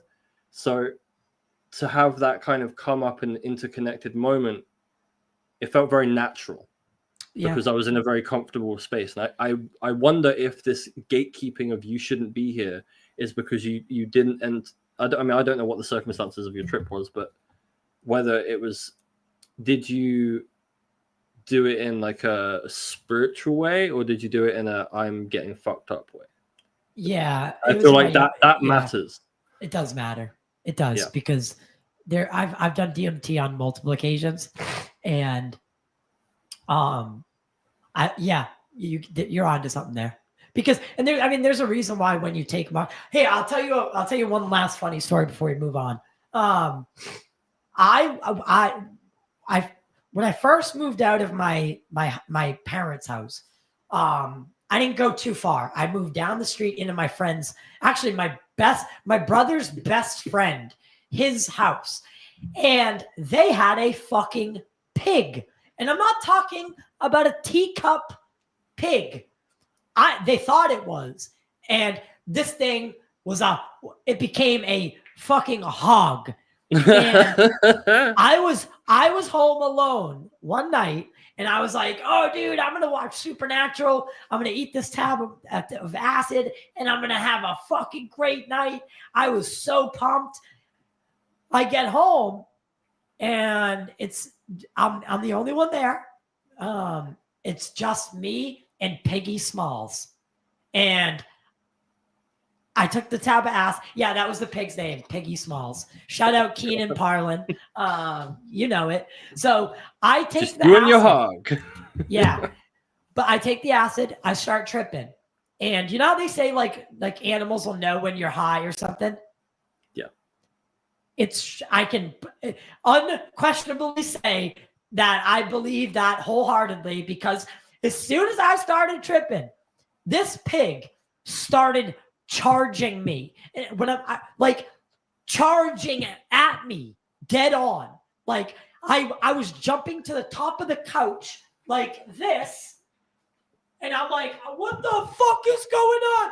It turned into a demon. And the thing just, every time I tried to get to the refrigerator, this thing would just and run at me and charge at me. And I ended up, dude, I was so freaked out. And I'll tell you, I came downstairs because I was like, oh, fuck this. I'm going upstairs. And I remember we weren't supposed to smoke in the house, but I was smoking out the window because I didn't want to go down to see that hell pig. And when I did go down, dude, this thing was eating a case of CDs. It was like chewing on glass. And I'm just like, what the fuck is going on? Like, dude, it was the worst trip I've ever had in my life. God. So if anyone, do not take acid in a home with a pig. Don't do it. It's not fun. See, I thought I'd had a bad trip, but that's a pretty bad trip. Yeah, dude, it was so bad. The worst trip I ever had, it was like 2021 for my birthday. And me and some friends took some acid and we watched Tenet. And it was like, yeah, this movie still doesn't make any sense. And now I'm high. I don't like it. I can't hear it. What is wrong with I the can't hear sound? the dialogue. We turned it off like halfway through because we were just like, this is not a good time, man. This doesn't make any sense. Like the music's really loud. I just want to play some nice tones. So we ended up going for a walk around like the nature reserve to like get out of the Tenet. But thing. Isn't it crazy though how like when you're with someone, like when you're on mushrooms more specifically than acid, mushrooms, like you can feel other people's auras and you'll know if someone's like angry or upset. You'll tap into it and like it will affect you. So that's why if you do take these kind of things, first off, you should have a very firm grasp on reality. You should be very comfortable in your own skin. You shouldn't, if you're borderline personality disorder, you probably shouldn't take acid, mushrooms, DMT, or anything that will do something like that to you. It's a real problem, and we've seen it. So that's my PSA for the night, guys. Yeah. So I want to say we have one final story, but I know sorry, we have one final story, but I also have a little banter that I think we could do at the end of the show. Let's jump into that last topic because I got a lot of shit to say about this. All right. So this final story is so we're going to play the video. Now you probably all heard about so you probably all heard about it. This the video that was played at the recent congressional hearing of a Hellfire missile hitting a quote orb unquote, and the orb apparently then splits into multiple orbs and then continues. So there's a lot of questions surrounding it. I think we should open it up and play the clip from Dr. Rogers talking about it, because then I can get into the stuff that I found while looking into it. Because last night, so just to explain to the audience, last night when we were kind of soft locking what we were gonna cover today, Tyler brought up a very interesting point to me, that Hellfire missile is primarily an air-to-ground missile. Yes. It's not an air-to-air missile. And this got my brain going. This is a huge problem. This is because it's a problem, and it got my brain going. Well, what is that like a thing? Can they be used in air-to-air? Like, are they misidentifying what kind of missile it was? So I went looking, and we'll get to what I found after we play the clip from Dr. Rogers. If you have that preparized, that's not a word. Prepared. I think I can play it. I didn't clip that part. Oh, you didn't? Oh, I thought we had no. But I can look at it. I literally have it right here. You can. I record all my phone calls with him, and I want to see if. Can you hear that? Moving object. Yep. And if they have upgraded it and they wanted to test it, ground missile, you don't fire a Hellfire at a moving object. Now then, if they have upgraded it and they wanted to test it, they would have a video, they would have a drone flying, and they would check to see if it would hit it. But so you can see everything well, you don't put an explosive in the warhead. And when it hits, it doesn't explode. It just bounces off. It bounces off. And so you can see the Hellfire missile going out of view to the lower right. And then it knocks the UAV, unmanned aerial vehicle. It knocks it off its track, but then it regains and they continue to follow it. To me, that is completely a test of a new weapon system. It is not defense of a Navy vessel. If the Navy vessel is really wanting to defend itself, it's going to use an air-to-air missile. It's going to use one that it knows is going to do the job, not something. Yeah, you're not going to use an air-to-ground missile to do this. It was experimental. Interesting. So, if they were going to take out a tank, no. Remember, it was released in an unauthorized fashion, so they could make it look like it was an actual attack that was being warded off. But the Navy doesn't even have to deny it because it wasn't officially released. Right, they don't even have to acknowledge it. Yeah, so they don't have to say, "Oh, that was test footage." They don't have to say anything because they didn't authorize it to be released, and so it was leaked by someone just to make it look good. That hearing was a dog and pony show, as we would call it in the military. It didn't have. All right. I'm not gonna let you guys see what I said after that. That part is private. But essentially, what he is saying, and he raises a very, very good point. And I think I missed it, that part of it. But what he says in the beginning is, because I asked him, I go, all right, hey, remember when we had those shoot downs, like of the Chinese spy balloon and like the Yukon, all those things? I was like, what missiles did they use? Because those were air to air. And he goes, yes, they use Sidewinder missiles. And yes, we have a clip of them shooting. They actually missed the first time. And then they hit the Chinese spy balloon the second time with a Sidewinder. And if this was a real scenario and a real defense of their crafts, they would not have been using a Hellfire missile, which is an air to ground. So, that's meant for if you want to take out a bridge, you know, and if you're at war and you need to take out a bridge or a complex or a target that isn't really moving, right? That's not what that missile is designed for. It's designed more or less for air to ground, where the Sidewinder is air to air. So again, if this was a real scenario of defensive measures, then they would not be taking a chance by using a Hellfire missile. And you see it bounce right off. So I'm going to push back on that notion that is not a thing. So when you brought this up to me last night, I sat there and thought, that's actually a very good point. Why are they using an air-to-ground missile to strike something in the air? Is this something that has happened before? And the answer is yes. It's happened 3 times in 26 years. 2 times was Israel. And we're going to take a look.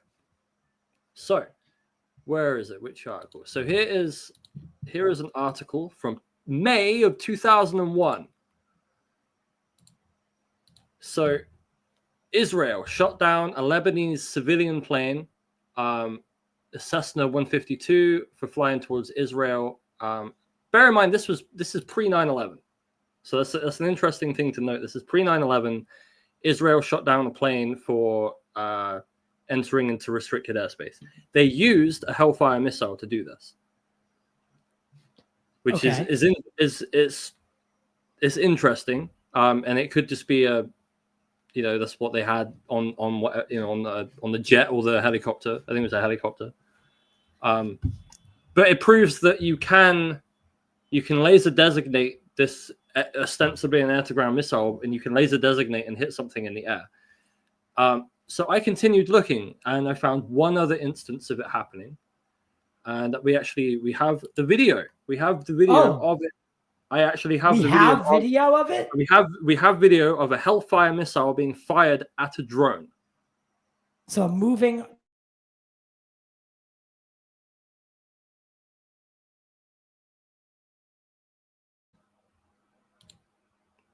You need to unmute yourself. Oh, I wasn't talking. Oh, it cut you off mid-sentence. So yeah, we have video. Okay, so you're speaking. On impact detonates?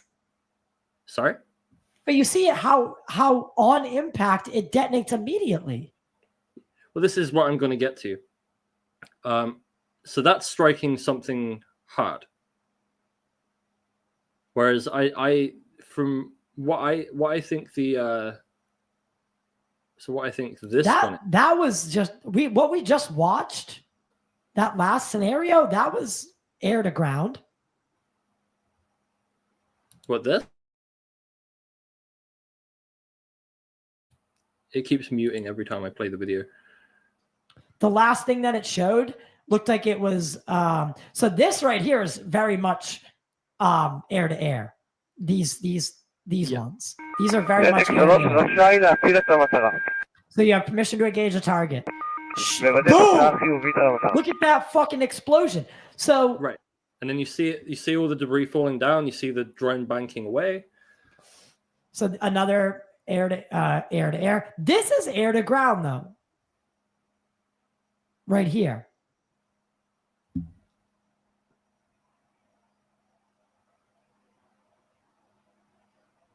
I'm guessing that. I mean, that was so that might have just been tagged. I think that's just tagged onto the end. It's a good visual to see what an air to ground strike looks like versus what an air to air strike looks like. Yes, and I found that very interesting. That like it is interesting that they used a Hellfire missile to destroy or attempt to destroy whatever this thing is in the video from Congress.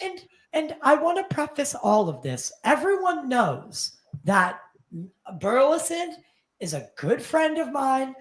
I am not here to say that he's trying to show us things that aren't true.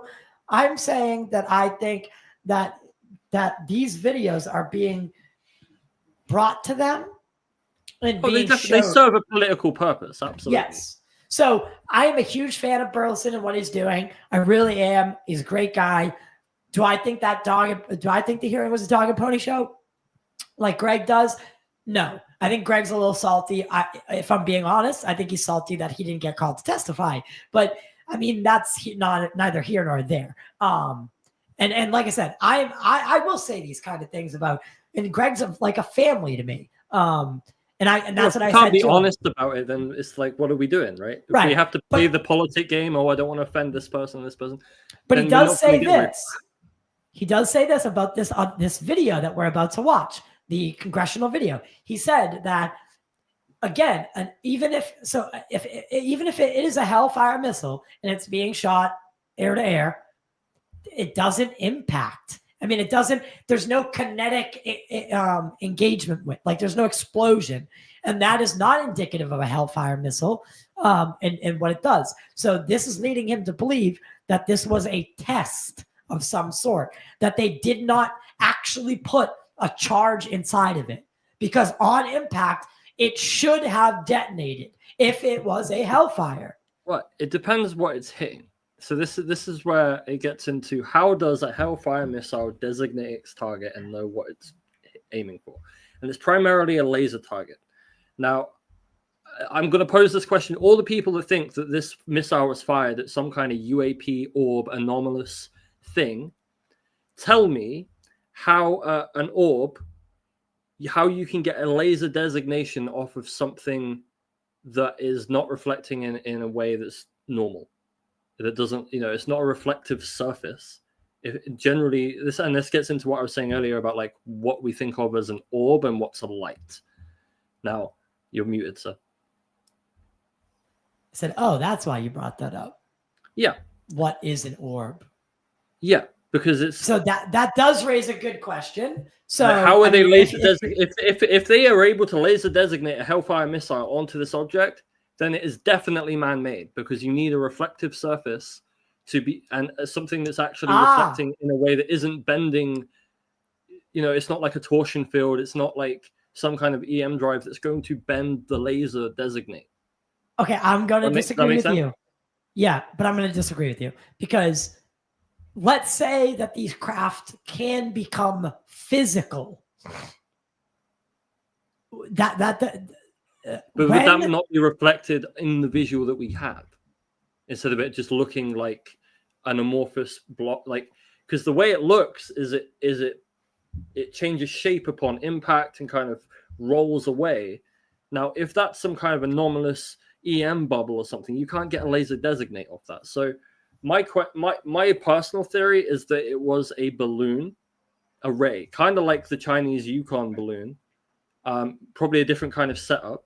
But the reason it doesn't detonate is because it's ripping through a canvas. It's going so fast that it doesn't even like know it's impacted something, because it's like thin canvas. So like the Chinese balloon, it just and it's traveling so fast.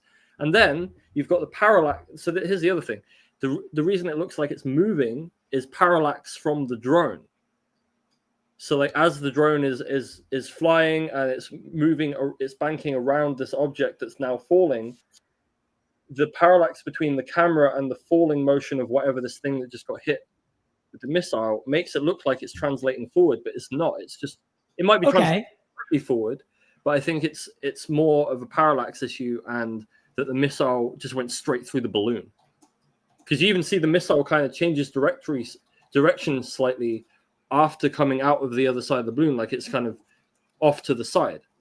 And I'm thinking, oh, is that just an effect of like impacting this canvas, where the warhead's not having enough pressure on the end, like it's hit a hard surface to detonate?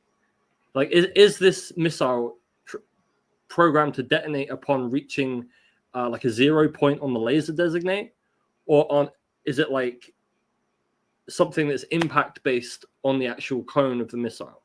So it actually has to hit something physical to explode. Okay. Well, actually, I don't think we have enough information about that to know. Like Dr. Rogers said, it could have been a non-explosive warhead, and that could be why it didn't explode. But it definitely hit a balloon, in my opinion. Donnie raises a good point here.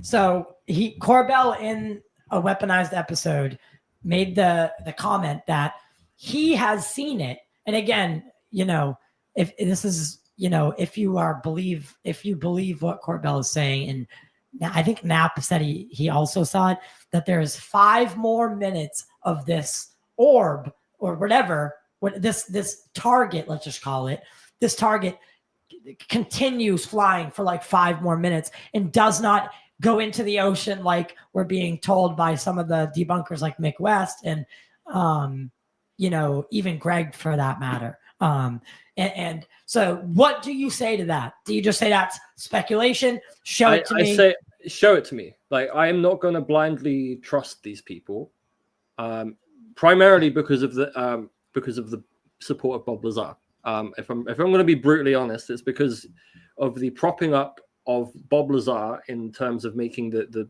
Bob Lazar documentary that Corbell made. It willfully ignored a lot of problems in Bob's story and only propped up the proof, but then ignored all of the actual other stuff that makes it questionable, like Stanton Friedman, the pimping prosecution and stuff. So by ignoring those things, it's created a massive area of doubt for me with these people. And I've met them. I've met Jeremy. I've met George. Not like deeply. I met them at Contact in the Desert. It was very fleeting, but they strike me as people who, this is their career. They've decided to build somewhat of a mythology around the stories that they're covering to create prestige for themselves, and that's how they get into Congress to testify and all this stuff, because they've created a prestige for themselves. But there's so much I want to say, but I don't. I know the feeling. Like, I could go on a spicy rant. I'm not going to. I could too. But yeah, it's okay. But I think we can agree that willfully ignoring negative aspects of Bob Lazar's story has harmed Corbell in the long run. All right. Well, what do you think about the fact that Lazar? I'm genuinely asking this. Lazar, he hasn't written a book. He hasn't done the things like other people in UFO world that they always do. There's always a book. I mean, he hasn't even really. I don't know. Isn't there like there was an autobiography that came out that he was like heavily involved in, that came from his publishing company, right? He has not made money, apparently, according to him and according to a lot of people. Now, bear in mind, this is a guy that in 1996 was supposed to interview with Nippon TV, and he was so weird to them and then ghosted them. So like, he has a pattern for a long time of having. He is a weird guy, and it's the fact that he's a weird guy. I don't think we should be holding him to the standard of a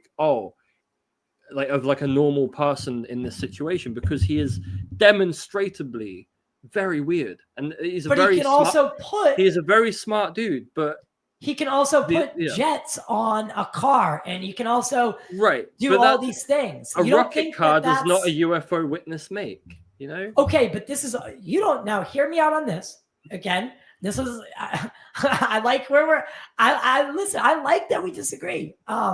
Me too. I mean, I think this is fruitful dialogue, and I like that the people get to see us have this kind of dialogue. Do I believe 100% that Bob Lazar is and did everything he said he does or has done? No, I do not. However, you don't think that there is any, or you don't think that this is the perfect guy. This is a guy, if you needed to discredit him, right? And you needed him you needed someone who thought outside of the normal box, right? And you also needed him to be kind of like, all right, just in case, we need to be able to throw this guy under the bus, because he's only going to be here temporarily. We just need him to do this one thing, to crack this one little piece, and then, we'll go on.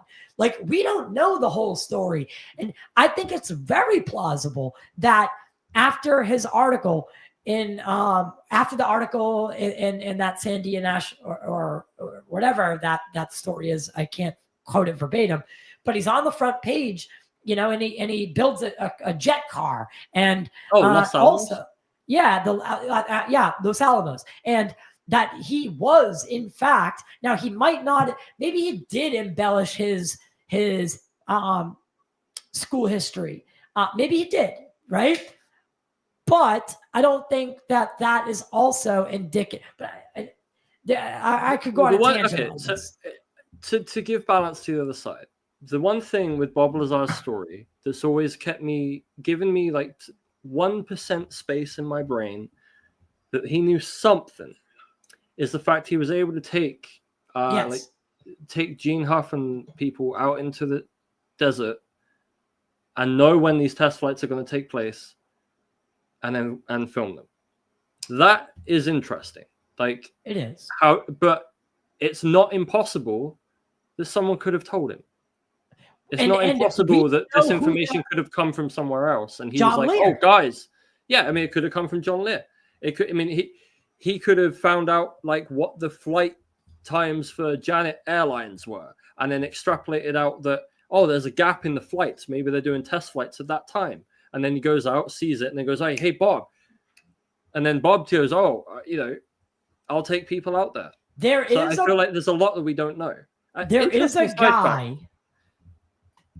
guy that does say that he saw Bob on the Janet airline flights in. However, I think it could be that there's a lot of room, and there. I mean, memory is fallible. It's definitely not perfect. So, could it have been who looked, because Bob does kind of look like not classic science, but the big glasses, the he had a certain vibe. He had the could it have been someone who looked like him? Maybe. But there are, I mean, there, or it could be someone like the Corey Good situation where they're trying to get in on the lie too. Right.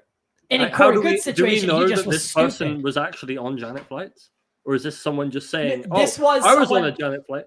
This was confirmed. So this was a bona fide employee of I'm guessing, of the DOD or AG&G? Like, who did they work for? Yeah, something. It was one of the two. He was a contractor, former military, and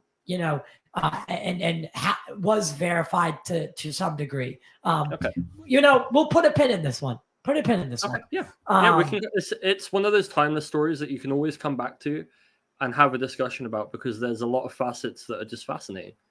Right. So, I find there's a movie coming out called S4, the Bob Lazar story, and I got to meet the director at Contact, and like they were putting us, they recreated like the hangar and stuff, right. And it's pretty remarkable. So I have a feeling that Bob Lazar, that story we'll be talking about it again. It'll be coming back. Here's a little side note. I know we're over 2 hours now, so we need to wrap up soon. But there's a side note that there was a famous director at that recent Congress hearing called Colin Trevorrow. Now you may know him from doing Colin. Colin. So what? He did Jurassic World. So yeah, if you actually look, he's sat behind them. He is working on a Bob Lazar movie right now, and he was at the Congress. That's right. Oh my God, that's right. Pretty cool, hey? Interesting. So, okay. The Bob Lazar story is not going away. I think that I'm hoping. Now, I'm going to put this out into the universe. I'm hoping that Colin Trevorrow represents the story honestly in Bob's relationships with his ex-wife, the ex-wife being the murder case and the pimp charge. There's a very weird. All of these things need to be told truthfully in a story about his life. If you ignore them, then you are doing the same disservice to yourself that that Jeremy Corbell did to his career by ignoring this stuff. And I know Jeremy Corbell is going to sit there and go, well, I don't care. I've got this real estate stuff, and I got all the documentary money and the Nexstar money. Dude, well, in Corbell in terms of credibility, it's kind of shocked because he won't engage on these issues. So that's how I feel. All right, optics here. Let's spin this. Corbell, that movie gets him on Rogan's radar. Not to mention that he did the MMA and like him and his wife had this. So I've looked into Corbell hard, and I've had my issues with Corbell. Oh, the quantum jujitsu. Quantum jujitsu that he was doing and all that. And it's almost like the the Coulthard story where he kind of finds himself without a job and without a direction. And it seems like, that the UFO, all of a sudden, then Corbell picked up a camera and spent a month with John Lear, of all people. And then was introduced to Bob Lazar and then made the movie with Bob Lazar. So he actually got, his introduction to the topic was because he got a camera and then went to John Lear, whose dad created the Lear jet. And, John flew for the CIA and, was very, very smart man. To use his own tagline, but now he's also getting people he looked in at his career and said, I'm going to take my curiosity and I'm going to weaponize it. Yes, that's verbatim. And that's literally, like, he tells you at the beginning of every movie what that's verbatim. That's why his show is weaponized. Yes. That's like their thing. That's how he literally got started. Was he was curious about this stuff, so he picked up a camera. And anytime he put a camera in someone's face, they'd spill the beans. I have no problem with that because like that's how it works for a lot of people. That's why I started doing like video editing, because I wanted to weaponize. It's kind of like weaponized autism in a way. Like you're weaponizing this special. Taking too much Tylenol, are you? Maybe. Do you not get that reference? No, I get it. I mean, next week I might turn up and I might be drooling everywhere because I'm going to take a load more. But my girlfriend was like, when she said something actually pretty hilarious. She's like, "Hey, so I take Tylenol PM. So does that mean I'm just going to be autistic at night?" And I pissed myself, dude. It was so funny. So wait, who do you think's having a weirder week, Jimmy Kimmel or the CEO of Tylenol? Yeah.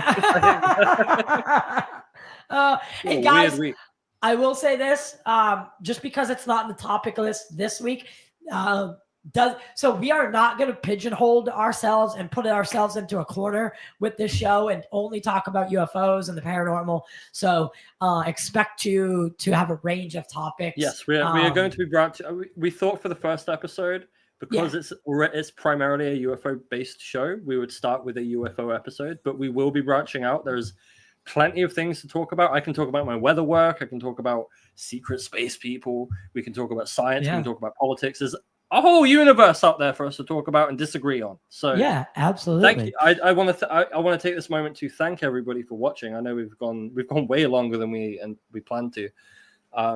So let's wrap this up cohesively. Where can people find you, Tyler? Wait, we gotta watch that Hellfire missile. We did. Oh, can you show it to me one more time? I'll show you one more time. All right, let's see. It muted you again because I started playing a video. The congressional one. Oh, the congressional one. Yeah, we never actually. All right, so here it is, guys. So this is the video. We did play this. I know. I played it while Dr. Rogers was talking. Oh, that's why I didn't see it. Well, so what? I want you to pause it at a moment. I'm not sure if there is a pause thing on an uploaded video. Yeah, there is. Boom. What are those three things? Those three things tailing behind it. That I don't know if you saw Marin von Renkamp's Marek von. Yeah, I'm sorry. I always mess his name up. I apologize. He's actually coming on the show soon as a podcast guest. And so he when you do a close up, the three things that broke off of it, they are the exact same shape as the object, just smaller, and each one you can essentially overlay on each other, and they're the same size, same dimension. So I will say that is a little weird, but again, is it out of the realm of possibilities that it's totally prosaic? I would say, again, I think it's part of the bracket. So you've got the balloon, and you've got the cables coming down to whatever the array is, like the sensor array or whatever. And then at the end of the wires, you've got a bunch of brackets and stuff that connect it. I mean, I'm assuming here, but like this is what feels logical to me, is that the missile impacts the balloon. Balloon starts falling. Cables are trailing behind it with parts of the array flapping behind it on cables. Okay, as fair. it's falling. Fair enough. Fair enough. Because I think the kinetic energy of that missile hitting the balloon, I think, would probably shear the cables off of whatever the sensor array is. So that's just my. I mean, I'm open to being wrong. I'm open to being proved wrong on that. But that's logically what makes sense in my head. Yeah. So I also want to say this. If you have a topic that you'd like us to cover next Thursday or Thursday after that, or in any show, email me at my email is in the description. Spooky, I don't know if you want to share your email, but if you want to, eventually we want to work it out. So if you guys want to submit a topic that you think that would be fun, just submit in the comments. Submit it in the comments. But give us a heads up somehow. Whether it's through Twitter or email, my email's in the description below. We'll definitely obviously consider the topic if it fits, what we're doing. And if it is from a member or something, we will highly consider it. So if you want to get early access, gain clearance, get read in to the program by becoming a member only, help support the show by sending super chats, donations, all that. Tonight was our inaugural episode. It went really well. I had a fun time. I can't wait to keep doing this. Again, I did stream on X tonight. I don't think we're going to be doing that regularly. It'll be YouTube and Rumble. But I do want to introduce people to the show. So we'll be here every single Thursday. Henceforth. I told you that. Yeah, I'm here, baby. I'm here. I bought this studio for a reason, man. And we got to start, I got to start doing something with it. So, I mean, we're doing great stuff, other stuff too with the podcast. Yes. Exciting things coming up. We've got exciting interviews coming up. If you're watching, we released yesterday an edit with Dr. Greg Rogers, next NASA Chief of Aerospace Medicine, and he was a chief flight surgeon for the U.S. Air Force. So I highly advise you go check that out. I did some pretty cool editing. Really little side note. So that you remember the pictures of Roswell? Yeah. Now it's video. What? Oh yeah, that was right? quite the immersive. That was right? When you first showed that to me, I was like, whoa. So for anyone who hasn't seen it, go watch that video. There's a cutaway that Kari put in there where he kind of brings the what's his name? Why am I blanking? Brazel? Mac. No, not Mac Brazel. Major Jesse Marcel, who was part of the 509th the only atomic squadron in the world at the time, happens to be the place where a supposed UFO crashed or allegedly crashed. I'm a big proponent of that nuclear connection, baby. That picture, when that got kind of brought to life, I mean, technology is truly crazy. You can find me. I myself when I did it. So. Yeah, you can find me hiding in the corner pretty soon at some of these videos. Because you know what really scary, and maybe we should talk about AI sometime soon. Because I mean, Lockheed, right? They just unveiled their newest thing. It's unmanned, and dude, pilots are going to get phased out soon, right? Just like the driver. That was the story that got cut from this week, and it did get cut this week. It's number one on the sheet for next week. I want to dig in a little deeper and find out about this. It's called the Vectis drone. Yes. Yeah. So I want to dig in a little deeper onto like what information is available about the development of it. And there's probably not a lot because it's skunk works, but I'd like here's to. Here's the thing, again, Dylan Borland actually said it in the Weaponized interview. Like the drone program had the most suicides because it's like you're with a controller, right?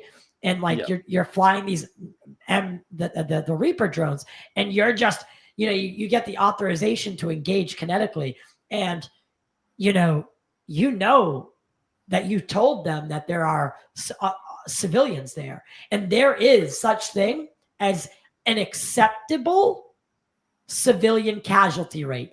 As fucking terrible as that sounds, that is the way our military industrial complex operates for quote unquote national security.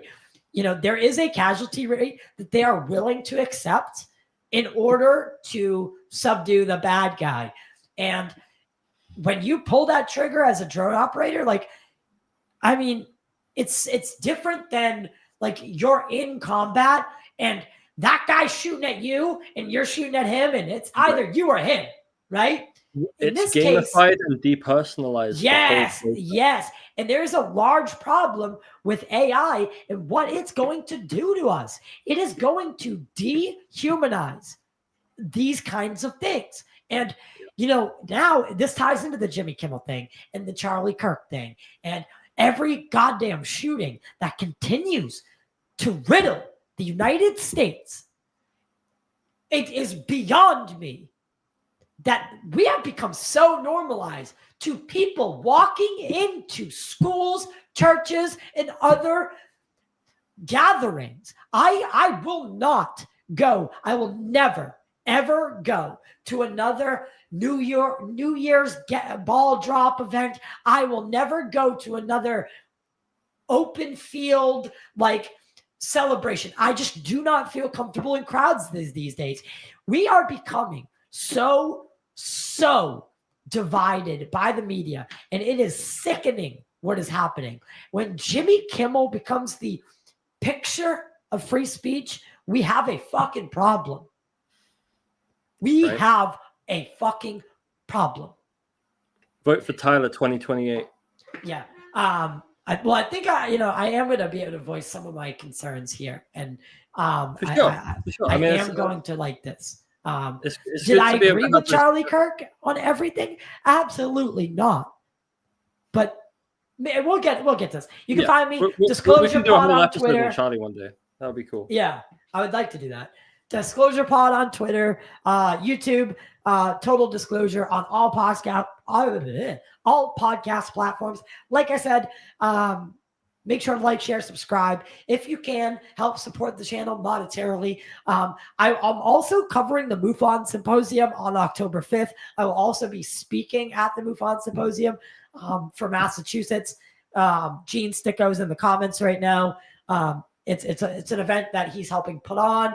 And Jim, our other friend, is the MUFON guy for MUFON. I'm Massachusetts. So as a favor to them, I'm going to be covering that October 5th, which is a Sunday. So fun stuff coming up. We just dropped that episode with Dr. Greg Rogers, the NASA chief of aerospace medicine, who was shown a UFO in a hangar somewhere on at least in the vicinity of Cape Canaveral or whatever. In 1992. In 1992, a year before I was born, actually, which is weird. And that's also the year Salus came out. Anyway, no, it's 92. We'll agree to disagree. What do you mean disagree? Fine. Okay. All right. Yeah. What the show's about. My name's Ty Roberts, baby. That's Kari, Lindsay, Kari. Where can they find you, bud? You can find me on the internet. You can find me at Twitter on Twitter at Fires of Truth. You can find me in various Discords. I'm in the Truth Seekers Discord and the Hidden in Plain Sight. And yeah, go check out Truth Seekers. And go check out my. So it's the other show I work on is called Truth Seekers. I've been a graphic artist and video editor for that show, and I guess a producer, like on and off. I don't produce everything he does. I just want to make that abundantly clear to the internet. I don't control what Darcy says and does. I don't control what Steven does. Yeah, I might have to. Anyway. Yeah. Okay. So anyway, guys. Thank you for watching. I'm gonna leave now. I'm just gonna leave. Put your head in the fucking. Bye. Oh my God. But pretend everyone didn't just hear that. No, I'm just kidding. He didn't mean it. He works with Darcy. I work with Darcy. I got Darcy on the brain. Yeah. I feel like an idiot. I get one note wrong and the whole thing just falls apart. We've been talking for 2.5 hours. My brain is fried. So I know it's all. He's in the UK too, so it's like 11:30, 1 a.m. It's 2 a.m. here. Oh anyway. God, he's doing me a very big favor. Thank you for watching, everybody. Yes, thank you, everyone. That was truly fun. Again, we're going to be building out the show again. We'll fine tune it and get more graphics, and we're going to have fun with this. So, all right, we'll catch you next time. Love ya.